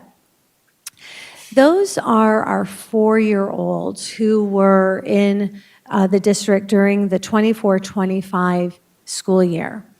BEDS Day stands for Basic Educational Data System, and what it actually is that every year the state takes a snapshot, a picture, and they look at the amount of students that we have holistically in the district, but they also look at how many students with disabilities do you have, and that picture is taken in early October. So in early October of the 24-25 school year, we had 296 identified 4-year-olds that required special education support. By the end of the school year, that same cohort of students grew from 296 to 406. It's a little bit misleading when you look at the snapshot in October, because we doubled the students requiring special education, almost doubled the students requiring special education by the end of the school year. So if you look this year, 25-26, at our 4-year-olds, we started on BEDS Day, that snapshot, with identified 345 4-year-old students. As of April 30th, just a few days ago, we are at 434 4-year-old students requiring special education supports. So similarly, if you look at 3-year-olds, our youngest children in our community that we're aware of, 24-25 started at 225 students in October. That cohort at the end of the year was identified 393-year-olds requiring special education support. This year, we started in October at 248 students, and as of a few days ago, we're at 323 3-year-olds. Now, I'm not just sharing with you the number to show the increase in students, but to recognize that those needs are what drives our continuum of service. And so while we create a continuum of service for the students currently in the district, we're already thinking about the 4-year-olds and the 3-year-olds and what they need and what they may need coming into the district, and how our continuum of service will have to be responsive. And again, that continuum of service really drives the majority of our budgeting and our staffing decisions. So our total classification for students with disabilities has grown over the years. In the 23-24 school year, again, in our snapshot in October, we were at close to 6,000. In 24-25, a bit over 6,000. And our current classification rate as of April 30th is 6,407 students. While our student enrollment may be declining, our students with disabilities our numbers are increasing. And we talked earlier today about, when we were talking about food services, charter schools and private schools and parochial schools. Similar to our food services, we are also obligated to provide special education supports to our charter and private and parochial schools. So I just wanted to share that information as well, because I'm often asked, do we provide supports? And if I can just provide a point of clarity, school districts are not required to provide food service to the charter schools. I just want to make that point of clarity, because I know there's some confusion out there in our community about what the school district's responsibility is with the food service in charter schools. Thank you, Superintendent. I was just making the connection of the prior presentation. So next slide. So as I shared, our student needs and our student numbers really drive our continuum of service. So I wanted to give a bit of context just when we think about classrooms and how many classrooms does it take to support our students with exceptionalities. So you can see over time also the increase in classrooms that we've needed to be responsive to student needs. In 2023-24, for example, we needed 459 special education classrooms across the district. We're anticipating for the 26-27 school year to need 508 classrooms. Now, we take all of those classrooms and we also just drill down a little bit more and we say, okay, how many specialized self-contained classrooms do we need? And we often look at how many students are coming into kindergarten, particularly at the elementary, and how many are leaving at 6th grade. Because we know that our middle schools have a little bit more room than our elementary schools. But if you look at that data, and we'll just start like with the first year, 2020, 2021, we had 31 elementary buildings at that time. And we needed to create 13 special education self-contained classrooms for our students coming into the district. At the same time, we had 14 classrooms that were transitioning as kids were moving from 6th grade to middle school. So it was almost a wash. It was a 1-to-1. We had 13 that we had to put in kindergarten, 14 leaving 6th grade. But if you go down to 24-25, that's when the reconfiguration of the district happened. And so we lost a number of elementary buildings. So our physical plant got smaller at the elementary level, yet the amount of classrooms needed at the kindergarten exceeded the amount that were leaving at 6th grade. So we needed to open 22 self-contained classes that year at the kindergarten level, but we were only losing 14.5. And so there started to create a space crunch, or what I called a pressure point. We consolidated, we closed, and became smaller in terms of our physical amount of buildings, but also our special education needs grew. And we see that same pattern this year. We required opening up to close to 28 classrooms at the kindergarten level, but only were losing or transitioning 14 at the 6th grade level. So when we talked earlier at the last meeting about preschool placement and the crunch or the pressure point that we're experiencing, it's it's complicated because there are a lot of different factors at play, including the closing of buildings at the elementary level, the need of special education supports, our desire to be responsive to preschool and make sure that we're servicing students at the preschool level. All of those pressure points have to be in consideration of our continuums and our reflective work. Now, I'm sorry, if you could go back. To the right of that is our continuum of service. And I just wanted to talk a little bit about our continuum of service because we have all of these acronyms in special education and all of these numbers, and I want to make sure that everybody, both the commissioners, but even in our community, understand what those numbers are. So when we look to the continuum of service, and again, our consent decree and regulations are drivers, we have a commitment to try and educate students in their home school. Some of our schools are very small. Some of them are much larger. And so it's very difficult if you are a very small school to have a full continuum of service. And historically, parents voiced concern about if my child has exceptional needs, they may need to leave their school. And so what we've tried to do is be responsive to every zone in the district. So with the reconfiguration came zoning, and this is an example of the Northeast zone.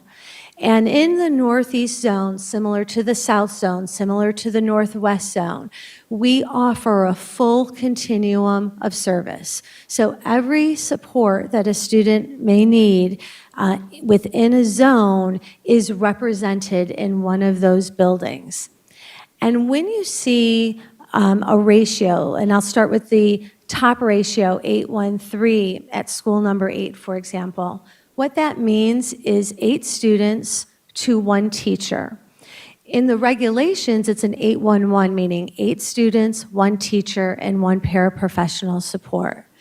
In our school district, it's an 813, meaning 8 students, 1 teacher, a teaching assistant, and 2 paraprofessionals.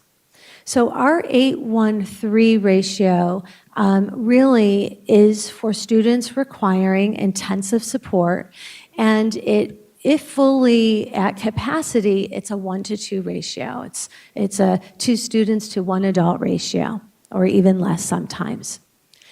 In our 12-1-2s, that would mean 12 students, 1 teacher, 1 teaching assistant, and 1 paraprofessional.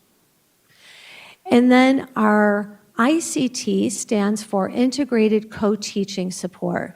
That's where a special education teacher and a general education teacher are teaching together in a classroom that has both general education and special education students. This year, given our academic plan, given our board goals, given our consent decree, we know that we have to increase the amount of opportunities and time that students have access to be educated in a general education setting. We heard a lot that the fear of maybe students are not ready for that type of model. So we have built in supports in the integrated co-taught setting. In some of those classrooms, there's an additional teaching assistant to support students and to hopefully create enough supports in that general education setting that our students can be successful. So those are the ratios. And again, every network has a full range of the continuum. In our larger schools, for example, if you look at School 33 right in the middle, you'll see that our larger elementary schools can have the full continuum because they have enough physical space that would allow that. So that is how we're trying to ensure that students are educated closest to what would be their home school. And again, if you could move forward, that is really what drives our staffing recommendations. So the Committee on Special Education makes recommendations for students. we take those recommendations and we start to outline what does every network need, what do the buildings need, and in response to our students. And again, I go back to starting with our 3- and 4-year-olds because we don't create a continuum and try to force students into the continuum. We're already planning for 2 and 3 years out based on what we know about our youngest students who aren't even in our district yet. So when we talk about our continuum, we've really unpacked it. There was a question, we've had a lot of parent meetings, we attend CPAC every month, and there were questions around why are we moving from 614s to 813s or 612s to 813s? And I shared with parents some of the research that we did this year was first a recognition that our youngest preschool students, their program is an 813. That's what we are approved to provide by the state education department. So our students coming into kindergarten actually went into more restrictive placements without even having the opportunity to a less restrictive placement. And so we've been working with the state and we've been working with our staff to really change that and to understand that, but to also make sure that we have enough supports in those classrooms that children can be successful and supported. So our staffing again, and we can create this graphic for you, is really to support stronger general education access and inclusion opportunities.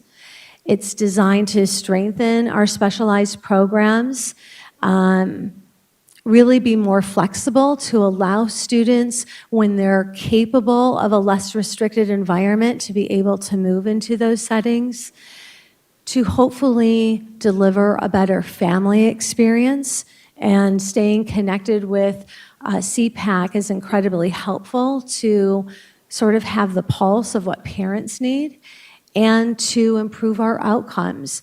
As you know, based on the presentation I gave earlier this school year, I'm really proud of the number of consent decree goals that we are meeting or that we've asked for partial disengagement.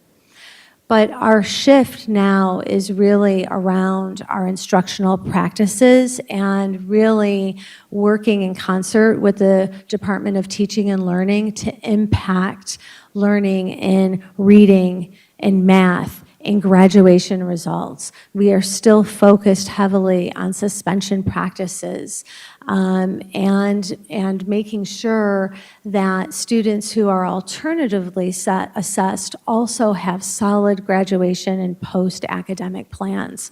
Those are our big rocks. They completely align with the board goals and our academic plan, and that's what's driving our staffing ratios in special education and some of the increases that you see. Thank you very much, Chief Swan. Board President? Thank you, and I'm, wow, right? I'm looking at the 3- and 4-year-olds and that huge increase of student that's diagnosed or placed into special education or what have you. Can you, and you answered, you spoke to that, but can you, out of curiosity, tell me why? Why so many students? So this fall, we asked ourselves that exact question. We were wondering, is this a Rochester phenomenon? Are the other school districts and Big Five seeing the same type of need? And we have been able to get connected to a regional network committee that represents all of the BOCES and the Big Five across the state. And we looked at that demographic information. And we are seeing similar numbers and similar needs across the whole state. We actually went to Buffalo with our partners in Buffalo and unpacked their data as well. And they are seeing some of the same variables that we're seeing, particularly with our youngest students who are coming into preschool and kindergarten who are nonverbal. There's more classifications of students that have autism spectrum disorders. So it's not a phenomenon that's just related to Rochester. But also, I've been working in collaboration with Jacob on our capital improvement plans and what our physical plants need and how we're going to be responsive to students with needs. And the architects even have shared that they are seeing this not only locally or within the state, but nationally. Right, so it's not a phenomenon, not specific to Rochester, and I know a lot of the challenges we face are not specific, but there's also, as we identify that these things are happening regionally, nationally, and things of that nature, there's also the foundation of why. And that's the question I'm asking. Has anyone, like regionally or around, as you've had these conversations, been able to pinpoint, because I know there's an increase in identifying children with autism and things of that nature, but So I think that research shows that there's much better early diagnostic work and classification. Regionally, quite honestly, we have one of the best pediatric diagnostic groups in the area. I met with the doctors at the developmental clinic. I even learned that they are the main hub for most of the state of New York, from Albany down to Buffalo and the South towns. So there's a lot of good diagnostic work that's happening early for our community. Some information that was shared with me, but I haven't vetted it through research, is that the birth age of parents and mothers who are having babies has increased in significantly, and therefore seeing more developmental needs and delays. Now, again, I haven't researched that personally, but that was shared with us as we were looking at reasons of why to understand this. yeah, I can just imagine that that's driving the budget cost significantly, and very reliant on those dollars. And are we anticipating that these, we're seeing almost 100 students at one point. Is this just growing and growing and growing? Are we anticipating, or is this just the standard? I did share with Deputy Wright earlier in the year, I had to correct my own language, and I was saying that we had a bubble, and I was looking at it through the lens of maybe just a growth, a 1 or 2 year growth. As I've researched more and more about our students and their needs, I've corrected my own language, and I believe that this is a new baseline. I believe that the level of need that we're seeing is going to be the level of need moving forward. So we definitely need to project and budget for that as we go, and that's kind of where I want to go. And thank you for touching on these 611s, because I was like, where'd they go? Yeah. And I'm sure other commissioners may have some additional questions surrounding that. I'm going to go to Vice President Malloy at this time. Thank you. Thank you so much for your presentation. I especially like the fact that it addressed the ways in which we are assessing and accounting for school-level capacity, like staffing, class size. I understand the history of that and how we got to what has been presented to us. So yeah, when we're making those placement decisions, you provided a lot of clarity, so I do appreciate that. Thank you. But I have 3 other questions that I think weren't as clear from this presentation, and I have some major concerns about equitable access to educational programming for our SPED students based on the budget book and what I see or perceive as inequity between schools. So I'm going to give my 3 questions. I don't know that they can be answered tonight. Okay. Maybe on the question log later.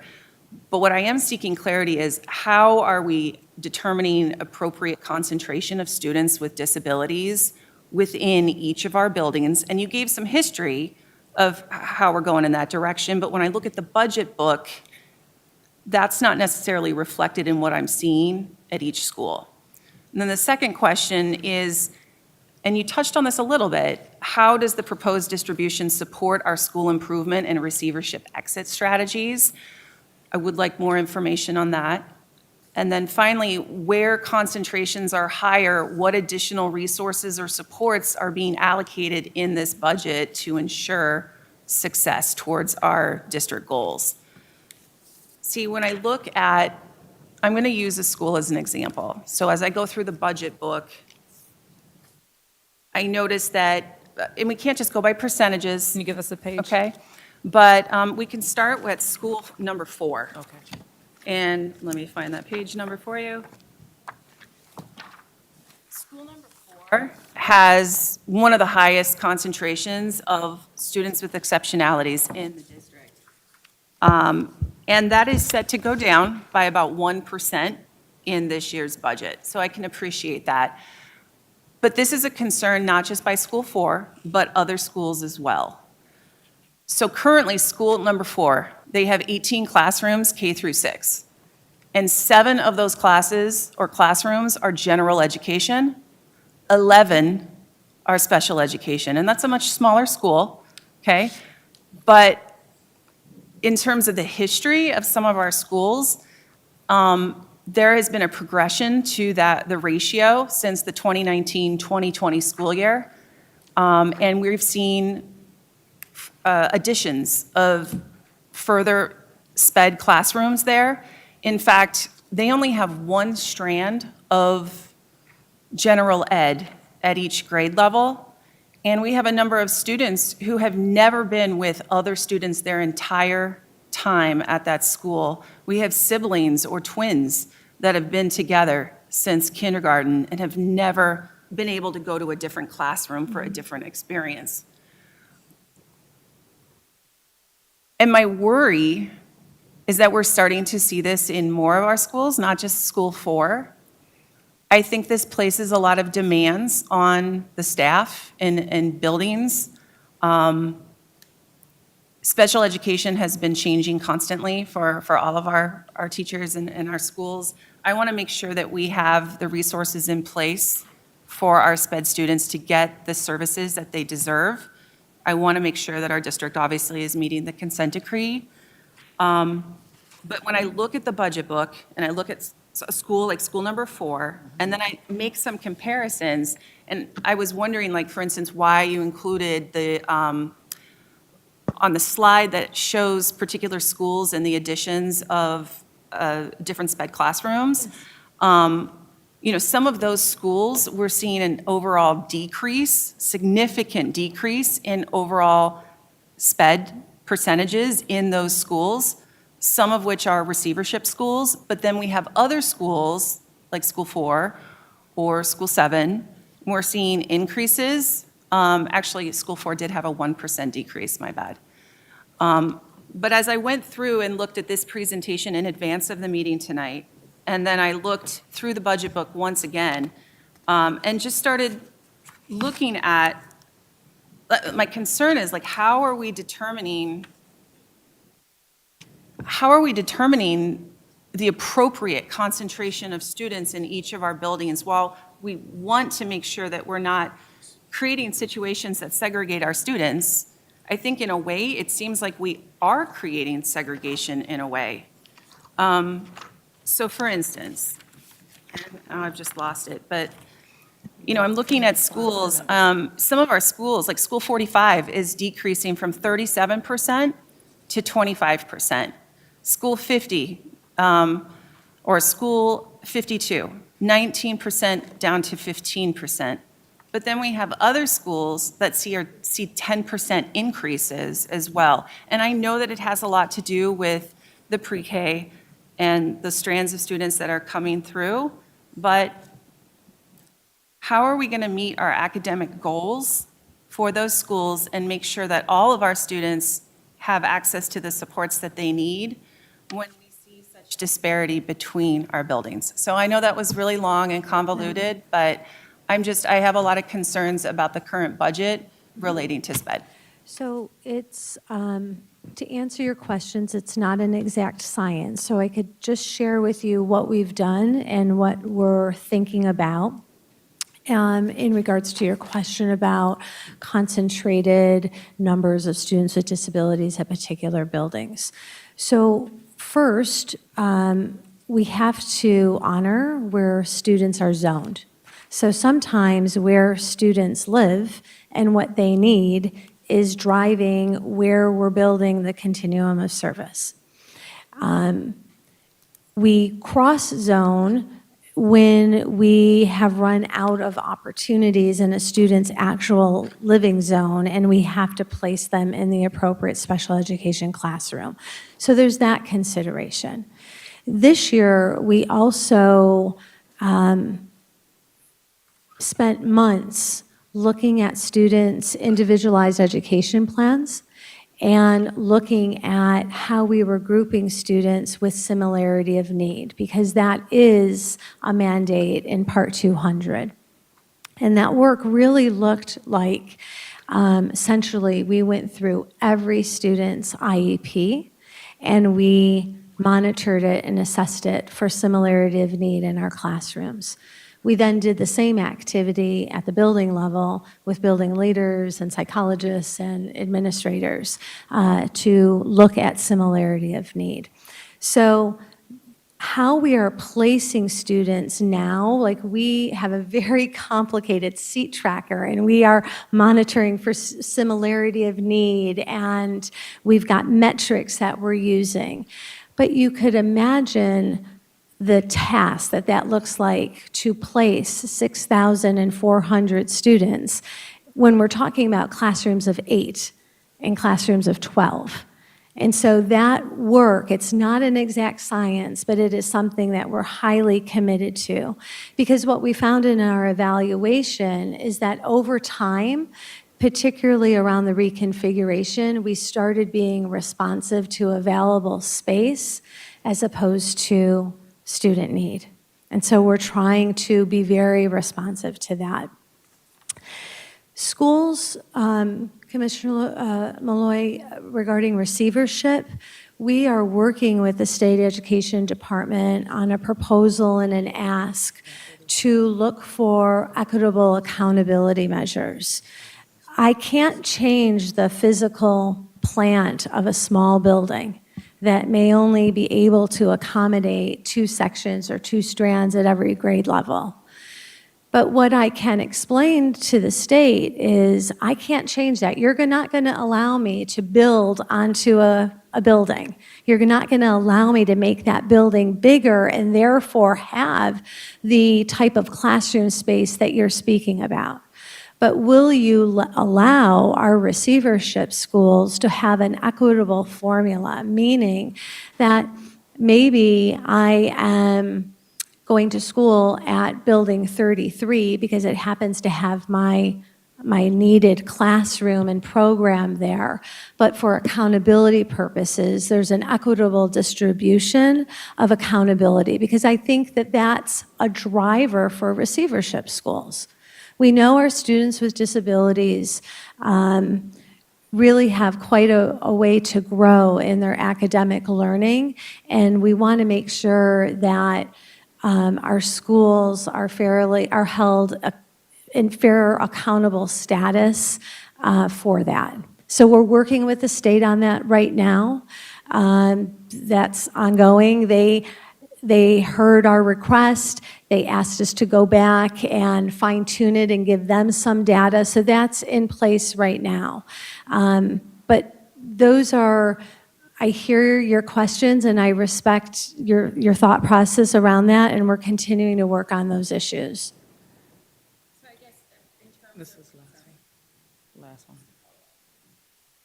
Oh, and Vice President Malloy, if I may just say one more thing. When you looked at the building allocations, I do want to share with the board that there are allocations that are also centrally based. So you had asked a question, how might buildings who have more intensive self-contained classes get individualized support?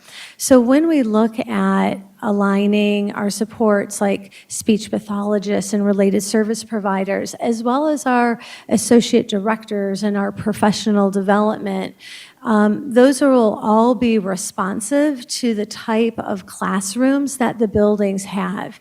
And in addition, during the budget season, in working with Deputy Wright and the superintendent, we sought approval to enter into an RFP for community supports to come in and really start to provide community consultation supports, educational supports within those highly intensive classrooms. Finally, you might know, I believe that you know, the superintendent has also requested a comprehensive study of special education from the Council of Great City Schools. And so we've entered into that RFP, and we welcome that collaboration and that evaluation. We want to do right by our students with exceptionalities, but also be really financially sound as well. And I can appreciate all of these answers, and I thank you for providing that and for listening to me ask all of these questions. I guess part of the concern is that when I look at, I know we can't just go by percentages, but when I look at some of our highest performing elementary schools in this district that have sped populations of only 7 or 8%, and then I see populations in other schools perhaps with less affluent students, there seems to be something wrong there, Yeah, and I recognize that, and one of the things that, especially our citywide draw schools. yeah, one of the things that we're going to be doing, particularly with the assistance of the Council of Great City School District, is really getting some recommendations and making sure that we can make some of those shifts, because we do see an imbalance in some of our buildings, as you mentioned, where we only have a general education strand in one building where there's multiple students with exceptionality strands. So that's one of the things that we definitely need to address. It's been longstanding in the district, and we're very mindful of it, and we'll be working to correct it. That's encouraging to hear, because, number 4 school is crazy, and I've been assigned to that school for a while, and I've been able to see how they hold it down with the disproportionate number of students that are classified. I will say that this is a human conversation, and it's so difficult because there is formula, and there are consents and all types of regulations, but when it breaks down at the end of the day, we have these school buildings and these school leaders and these educators in these buildings that see the faces of these children that are on the receiving end of the decisions that we're making. So I'm encouraged to know that I'm sure on some level, administration is working to come to these schools on a human level and hear what the concerns are so that they can strategize appropriately. And it's not going to answer for everything, but working in tandem with the people that are closest to the work, who see the holes and understand, hey, this ain't gonna work for me, I need help, that those supports will be identified and those voices will be lifted, even here in central office. I'm confident that the appetite of this administration is to talk to people and to listen to people who have history and knowledge and understanding of the things that we may not fully understand, but we think we know, because intelligence can only take you so far, but it's that true knowledge, it's that true experience, and it's that foot on the ground that'll give you the information you need. And that's not to you, that's just to this overall experience. And it is to you too, but overall. So I'm gonna open the dais, and I'm gonna go to Commissioner Santiago. Thank you. Just a real quick question, and you covered this, but if you could just give a clear answer to this, just so it's clear. With the changes on classroom designation and assignment, how will it align to the consent decree and the continuum of services? And if we could just get a clear answer on that specifically. So the continuum aligns to the consent decree because we're trying to educate students within their zone where they live. That's one of the tenets of the consent decree.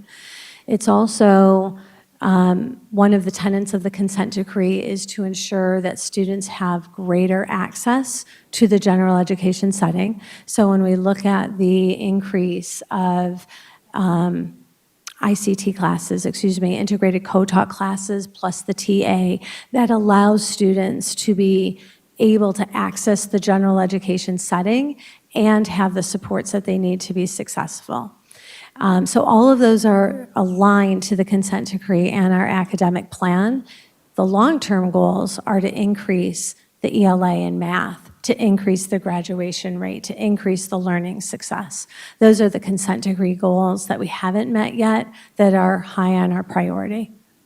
Okay, thank you.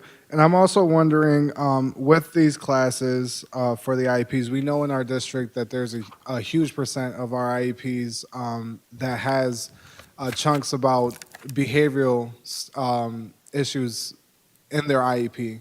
And so I'm wondering in our classrooms, or even in this budget, if we created space to apply behavioral support specialists within our schools. I think what we see is because that support is not there, we have a lot of students whose IEPs are being violated, whether that's through suspensions or other different ways that they're being violated. So I'm wondering if there's places and positions in this budget to apply behavioral support specialists in these classrooms and in the district that provides direct support. I know that there's contracts for 6, I believe, throughout the district, but it's not specifically for direct support to our students. And so I'm wondering, in this budget, how are we going to combat this issue? Because it connects to the education and the academics of our students, but it also may have an opportunity for us to prevent IEP violations within our schools. So we do have specific staff in the budget designed directly for that. We have behavioral specialists. We have specialists that work on our ASD team that target interventions for students with autism. The RFP that I spoke about is money specifically directed towards bringing in that expertise and community supports, particularly around behaviors and learning needs.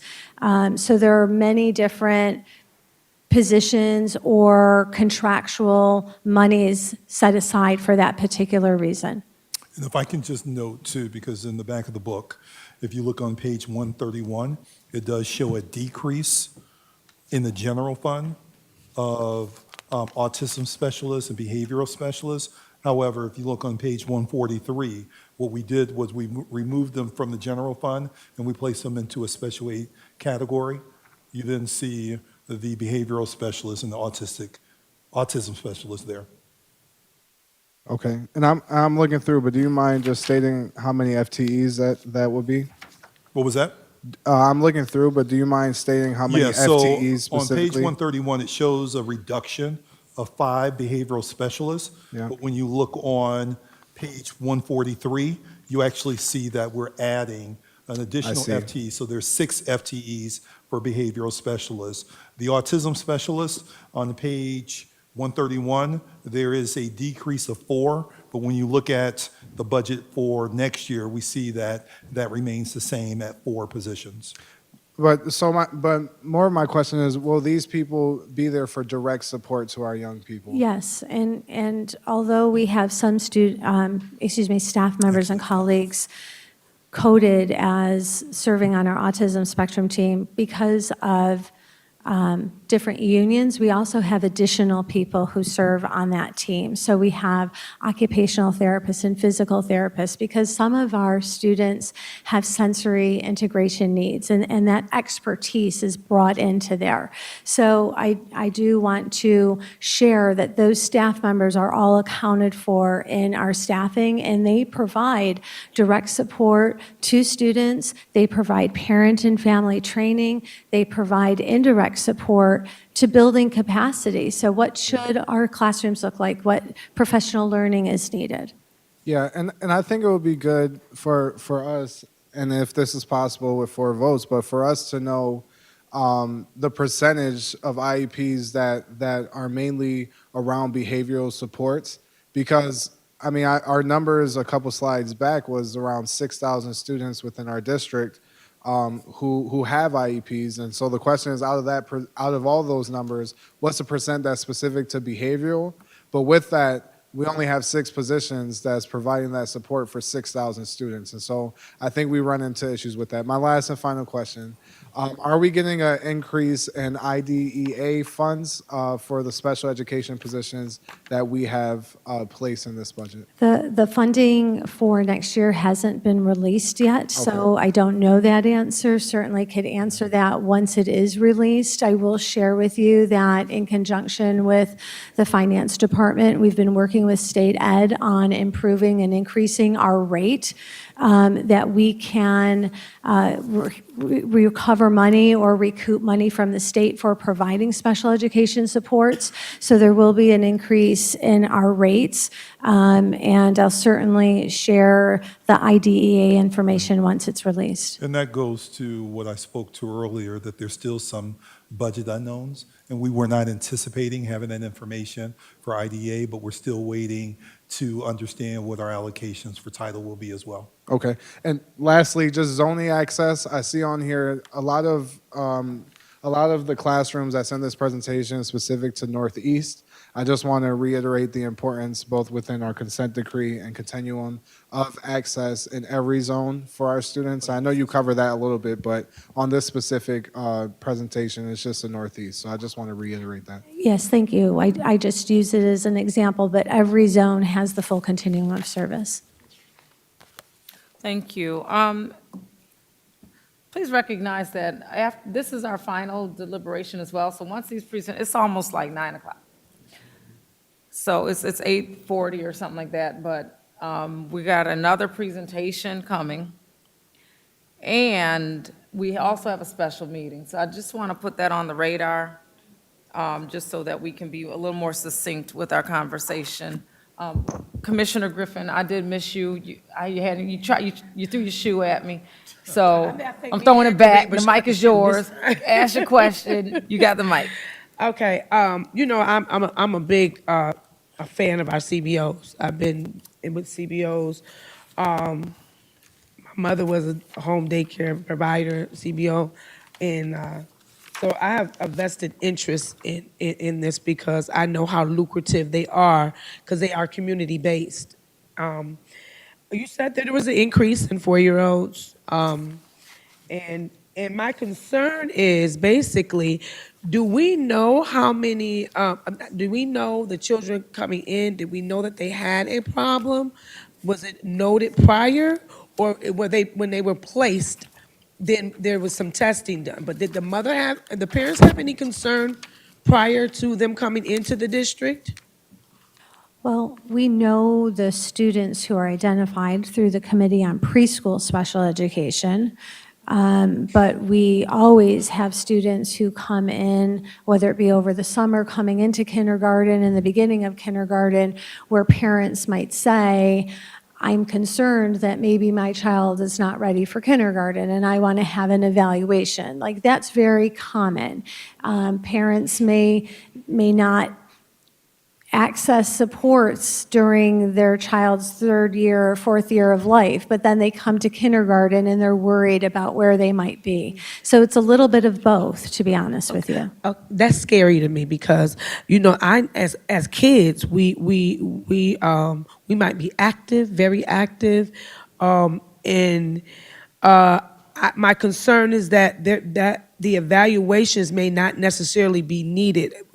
Are we taking steps strategically to ensure that the evaluations are needed instead of going ahead and doing it? So maybe I think he or she is okay. Well, some kids are just overactive. Not all kid is a special needs or IEP or a 504, and not for nothing, not to put my business out there, but they tried to do that with my child. And I pretended to give that, like I gave him medicine, Ritalin, and I never gave him a thing. And they was like, oh, it's working.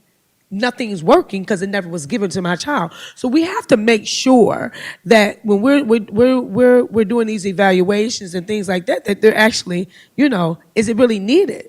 And then because I feel like some of the monies, and not in all cases, some of the money is it's a money grab for some school districts or for some. So I just want to make sure we're we're crossing our T's and dotting our I's when it comes to stuff like that. And, because if I was a parent that didn't, I just took the time to say, hey, listen, maybe it's something I'm doing as a parent. Let me go back and look at this, da da da da. And it was just basically, you better get your butt together and you better go and do what you need to do in school. And you're acting out for no reason. So it's a parenting skill set as well. So I just want to make sure that I touched upon that. Another question that I have is how many of these students are coming from the CBOs? I've asked for this data before, the CBO opposed to the district, pre-K. So what is the difference in that as far as the IEPs and 504s? Do we see less thereof is coming from CBOs or more of? Can you answer that question, please? I Sorry. don't have that specific data. I could certainly get it. Dr. Rosser said, and is right, there's so many nuances to special education. I could present on so many different topics, so I'm happy to get that data. I just geared today's data towards the budgetary decisions, but I'm happy to get that. Okay. In all fair honesty, and it's nothing against you, Ms. Swan, but I've asked for that for the last 3 years, and I have not gotten it yet, just for the record. So this is crucial information that we need to be looking at as a district and as a board when we're making these decisions for our children. We need to know where the fallout is, and we should not be waiting 3 years to get that information, because that is something that we should be auditing and everything else. So we know where we're at. We know where we're going. We can see what we need, where we need help at. So I would like to get that information as soon as possible, because when we're talking about the increase in adding pre-K schools in different areas, I mean, that's a concern. That's money. Sure. That's money, and I don't want to continue to put money invested in something when we have something that's not working. And we're taking kids out of areas of community-based organizations where they're really thriving, and putting them in our district where we don't have all our T's crossed and I's dotted. Thank you. Okay. Okay, just made your 5 minutes, and so I want to see if there are any last questions on this. And we, again, have this opportunity as we complete this to have budget conversations. I'm sorry, did you have a question? Oh, okay, but to make sure that we are getting any additional answers around the budget as well. So I just want to make sure that we use this time, because this is our final deliberation. And if this was a lot of time spent, a lot of conversation, including myself, and we walk away, if we had some questions, this was the time to do it. So, Commissioner McCullough. All right, just so I can get in there. So real quick, my first thing is I'm looking at the continuum and the service continuum. And you did mention that this is about the 6-to-1s, and that would be the full continuum with it's 6, 8, 12, and then ICOTs and so forth. So here's my thing. I was having a conversation with a parent, a RCSD parent, whose child is in a 6 now. And they just recently had their CSC. And we're told that they will no longer be offering 6-1s settings anymore in the district.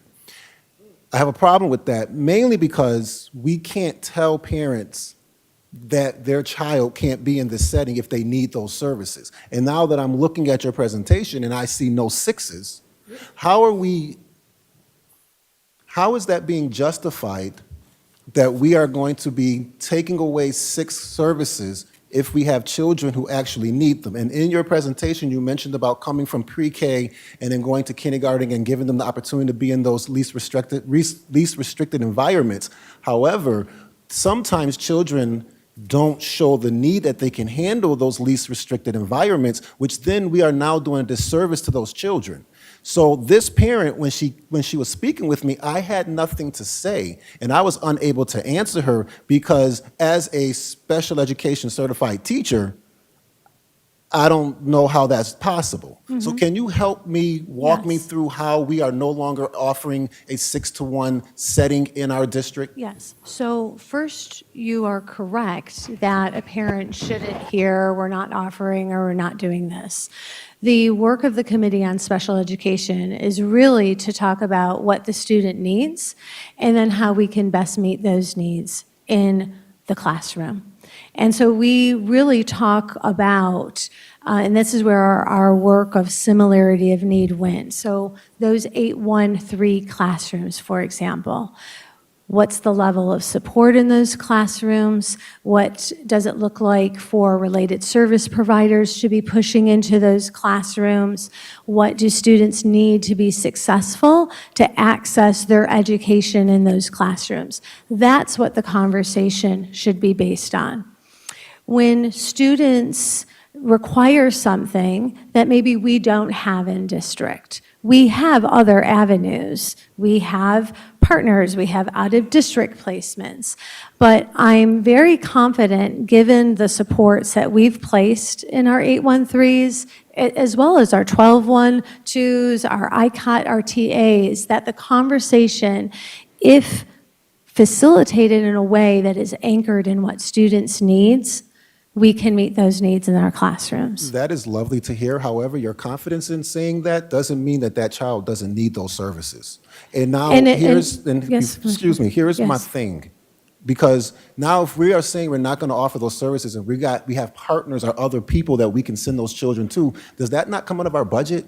When we have to send those kids to another service that we don't offer? So now we're looking at expanding more, spending more money out when we could have those services that we already have this year still in our district. So help me, walk me through that process, because if I was a parent with a child who needed 6-to-1, because that's a lot of times your ASD students, that's a lot of times your students who have multiple disabilities. How do I put that child in a 8-to-1 to 3 when they need a 6-to-1 to 4? So what we're talking about are ratios. We're talking about adult to student ratio. Exactly. In our 813s, we're really talking about a teacher or an adult to a student, no more than 2 students. And what we also have in our district, if students require an additional level of adult support, we have a whole process around paraprofessional support. Our committees on special education are allowed to have those discussions and make those recommendations and access those level of supports. We are not anticipating out-of-district placements. And I can share that because we literally sat down, particularly at the elementary level, and went through the IEPs of all 6,000 students. We have done this for months. We have really a very sophisticated seat tracker system. I know where students are placed, where their classrooms are in the buildings that they have. And we are meeting consistently with CPAC and with parents. So my hope would be, and I will do better to make sure that our parents know this, is that for those individual concerns or worries, that they have a true connection either with myself or with a director or an associate director that can sit down and talk specifically about their individual child's needs. The Committee on Special Education is truly driving, those recommendations are driving our continuum. Yeah, and if I can just add real quick, that's one of the reasons why we're also conversing with the Council of Great City Schools to come in to help give us a bird's eye view, to be able to give us a different view, different than what we might see in the provision of services for students with exceptionalities. Yeah, I just really want us to stay on the air of caution when we start placing kids in settings that they're not ready for. Because now that becomes, because IEPs are living documents and they are legally binding, we put ourselves as a district into a position of risk, and thank you for that word, and a position of lawsuits. Because now we're not following what the needs of the child is, but what the needs of the district is. And we have to really be careful about that. My other question was about the RFPs. You said that you're going to be using community supports to come in and provide help with the with our high needs students, right? So what does that look like, and how does that impact the budget or even the building budgets, considering that this money is going back into the buildings, and those teachers and those principals are the ones that are using this money? So we have this money coming in, we're bringing these CBOs and these other people into the building. Is that coming out of their budgets? No, no, that is a central allocation for that particular RFP. So what that looks like, particularly for our highly intensive classrooms like that have those 8:1:3 ratios, is the design of the classroom. What should the framework look like? What should the physical environment look like? What is the direct professional development that's needed? How do we help our staff understand all types of disabilities and exceptionalities and be able to address that in the particular classroom? For some of our students with autism, we're also looking at, do some of our youngest students require like an applied behavioral analysis program? They may not have the precursors of learning established yet, and would what is often known as an ABA program be helpful? So these are the areas that we're researching to bring in and support our most intensively designed classrooms. Okay, and my very last question is this, and it goes on to this, it leads into this. So we have associate directors of special education. These are administrative positions in the buildings. What exactly are they doing if we're doing RFPs to bring in community people? So many of our associate directors are supporting the instructional initiatives. Really great reading, our targeted improvement plans, all of those initiatives. There also are LEA reps, our local education reps, or specifically, they facilitate all of our Committee on Special Education meetings. And so we've looked at, okay, we've got 6,400 students. How many annual reviews need to be held? How many initial evaluations? To Commissioner Griffin's point, we look to see how many evaluations are we doing? How many evaluations actually result in a classification? Those associate directors operationalize all of that work. But they are building-based, correct? They are building-based, yes. So they should be doing professional learning and Yes. other practices. But with special education comes the instructional, but also the behavior piece. So as a special education, and I'm assuming these are specialists because they are associate directors of special education, they should have both those pieces as a part of their wheelhouse. Correct. Which means they should be able to apply that wheelhouse to professional development for the building. So we still need a RFP? I believe that we do, Okay. yes, yes. Thank you. Okay, it's been a very long evening, and I do have a request for a brief recess. I'm going to ask the board to, all right, 5-minute recess. It's 8:58. One second. There's only two more slides regarding this, and then we have the special meeting. I need to adjourn for a recess. Well, my now. vote is a no. No. Okay, that's okay. Can we, what am I trying to say, because I'm tired? Motion, thank you, that's the word. Motion for recess, Commissioner Griffin. Second, Commissioner Feynman, all in favor? Any opposed? Okay, thank you. Pardon me, she's fine.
Thank you, and welcome back to the Rochester Board of Education's budget deliberation meeting. Right now, we are entered into a set of presentations that were providing us with deeper understanding of some of the strategies and thoughts that went behind the budget decisions.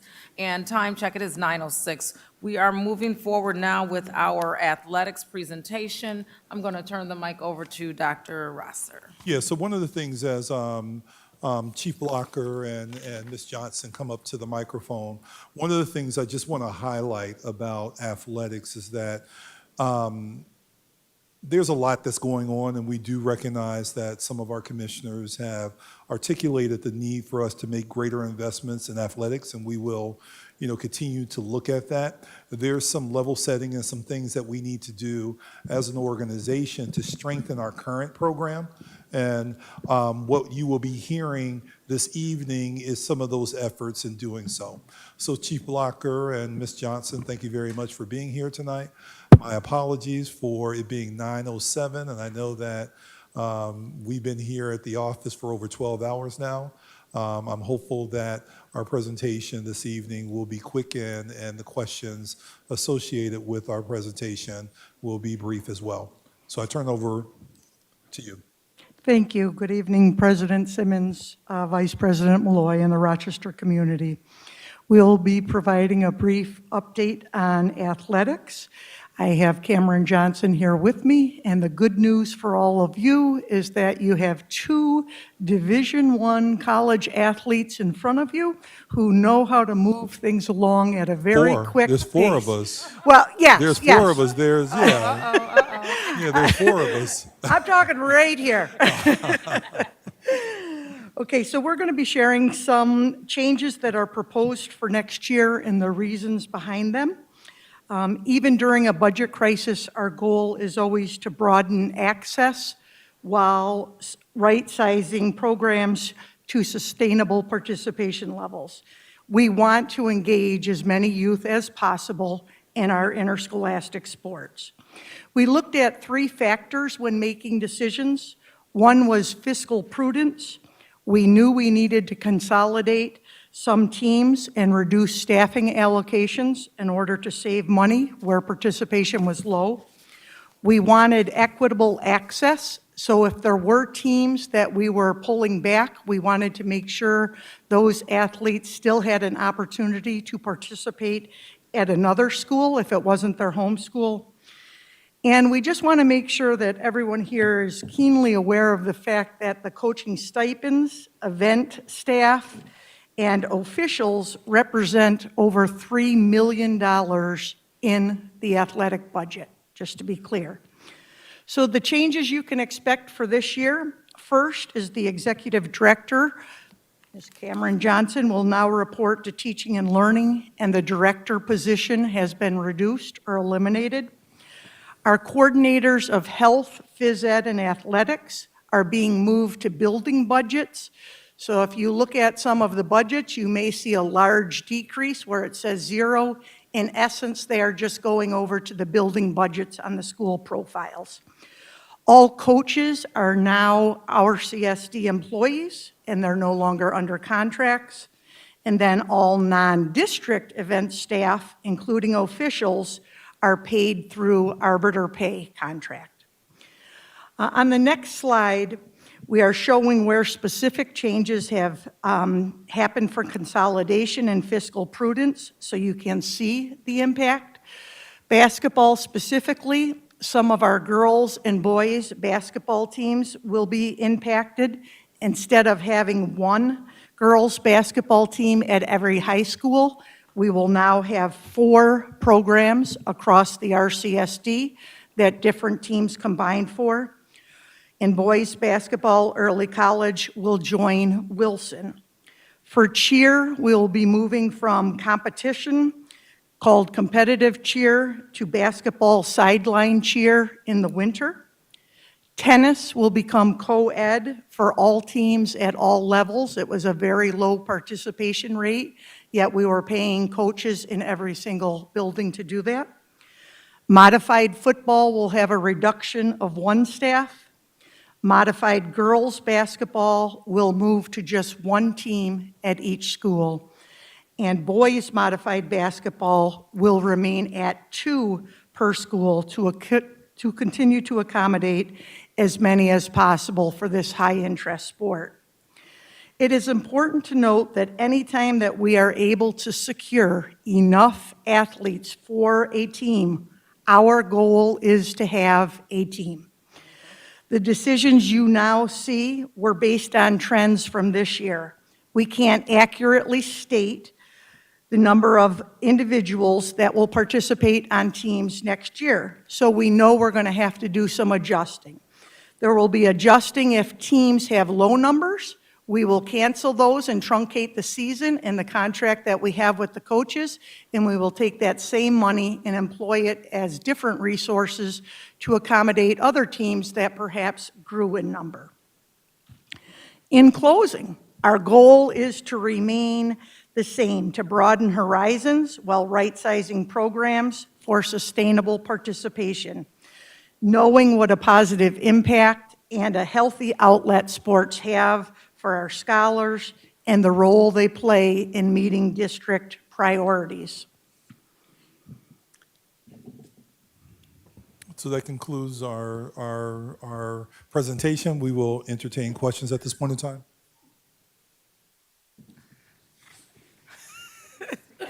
I see a hand from Commissioner Griffin, dare I? Okay. Okay. I have a lot of questions, but I'm gonna keep it simple. I love your presentation, but how, as a commissioner, can I be assured that our kids are gonna get what they need and they deserve? I've seen nothing but failure in a lot of areas with athletics over the last 3 years I've been here. So, and it has not changed. And it is scary for my children because they're not my children, but the children as a whole, because I haven't seen the growth. I didn't see the growth in sports. I didn't see it at certain schools where it was promised. And these are promises that were given to children in open meetings. So I need to assure that we're going to have the coaches that are there. There's a lot of coaches out here in the community that want to be coaches. So that's an area of concern that I have, that they have been not given a chance, rightfully, because of gatekeeping or whatever, to come into this district and work. And it's just unfair because they're actually graduates of the district, of the school, Rochester City School District, and really want to give back to the community, and they haven't been able to. So I would like that to be addressed. I would like to know why we are looking at just these specific sports. And I think we're missing the mark on a lot of other sports, or they're just not noted here. And I am not up to eliminating anything when it comes to sports when we're trying to retain and grow our district. And I think it is our duty to make sure our kids are given even the CTE and athletics to rebuild our district accordingly. So can you speak to those points, please? I could speak to the first point in relation to the coaches. If we had enough athletes that were signing up to participate, we would have a need for more coaches. But those outside coaches, the RCSD staff still have a right to apply for those positions before an outside person would get it. So I just want to make that one clarification. But before you go on, I'm sorry, Ms. Blocker. It's one thing to a teacher to apply for a position, but what are the qualifications? I mean, you wouldn't want somebody that wasn't qualified to teach your child, right? So I want to make sure that we have a clear understanding that just because you're a teacher and you may like to do something, what are we looking at as far as qualifications? Because that to me doesn't suit the bill or fit the bill. I mean, I understand we have agreements, but there's a fine line from teaching somebody how to play basketball and you only know soccer.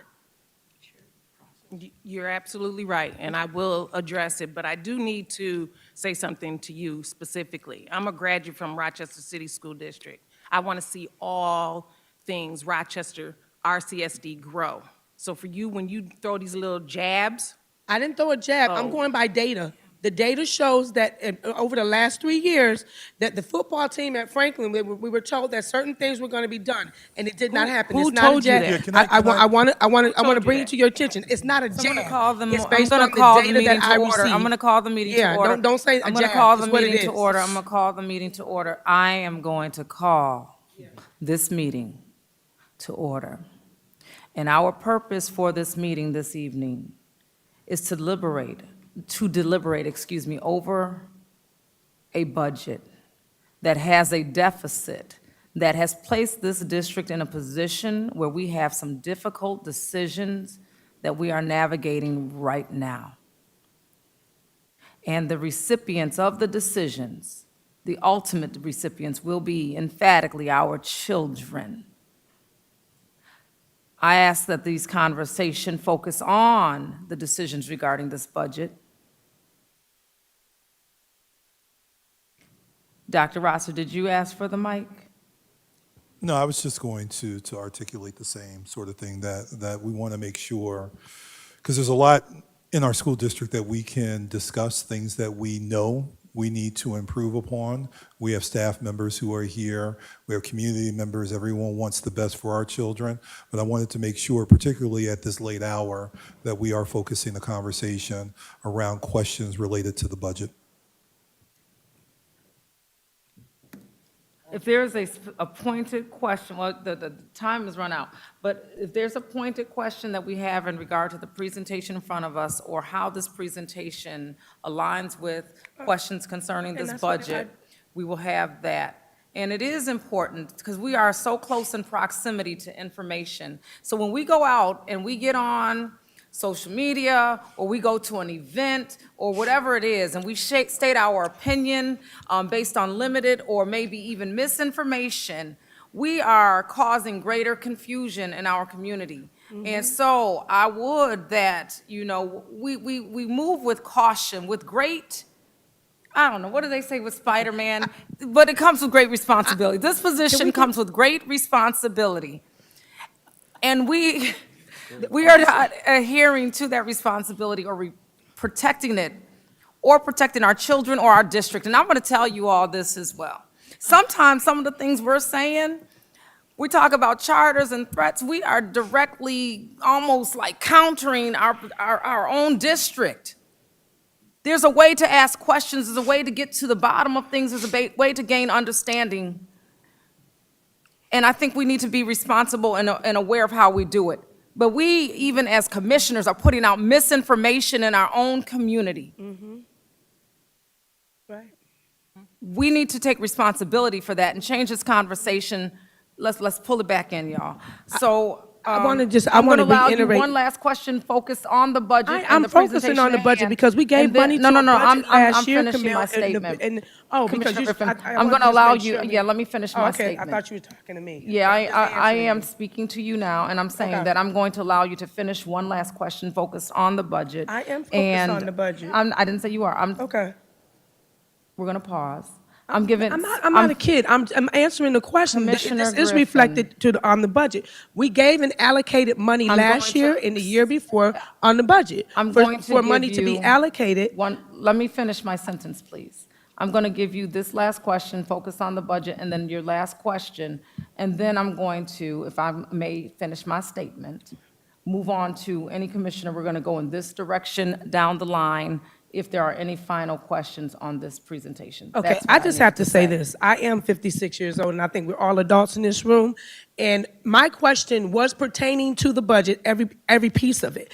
My problem and my concern over the last 3 years is money has been allocated to athletic programs, and it was not done successfully. So how am I ensured that this time, as this money is allocated, is going to, these particular opportunities for our children will be completed? It's all right in writing, but will it be actually administered correctly and done with fidelity? Because it hasn't been done in years past, and that is a budget question. Thank you for your question. So I would just like to say, let's extend grace to one another. I appreciate your question, and I do believe Our goal and the executive director's goal is to only do everything with fidelity and to enhance the opportunities for our kids. I mean, I can't give you any more than that. Okay. Commissioner McCullough, I see your Okay. hand. Yes, I have one question. Based on these consolidations that you presented in front of us, exactly how much are we saving in our budget based off of this? If you know. I couldn't give you a specific number unless we tallied up each of the coaches' salaries, the amount of money that goes to event staff, the amount that goes to officials. So for each sport, it's a different amount.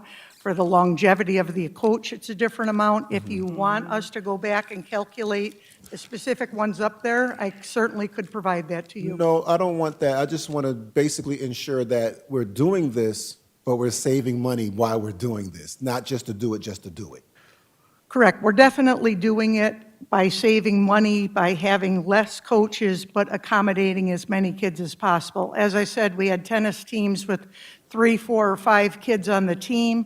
If each coach had every school's earning $5,000 or $10,000, that's a lot of money going out when we could merge those teams together. As we said, co-ed, for example, to have one coach that's doing that for 2 schools.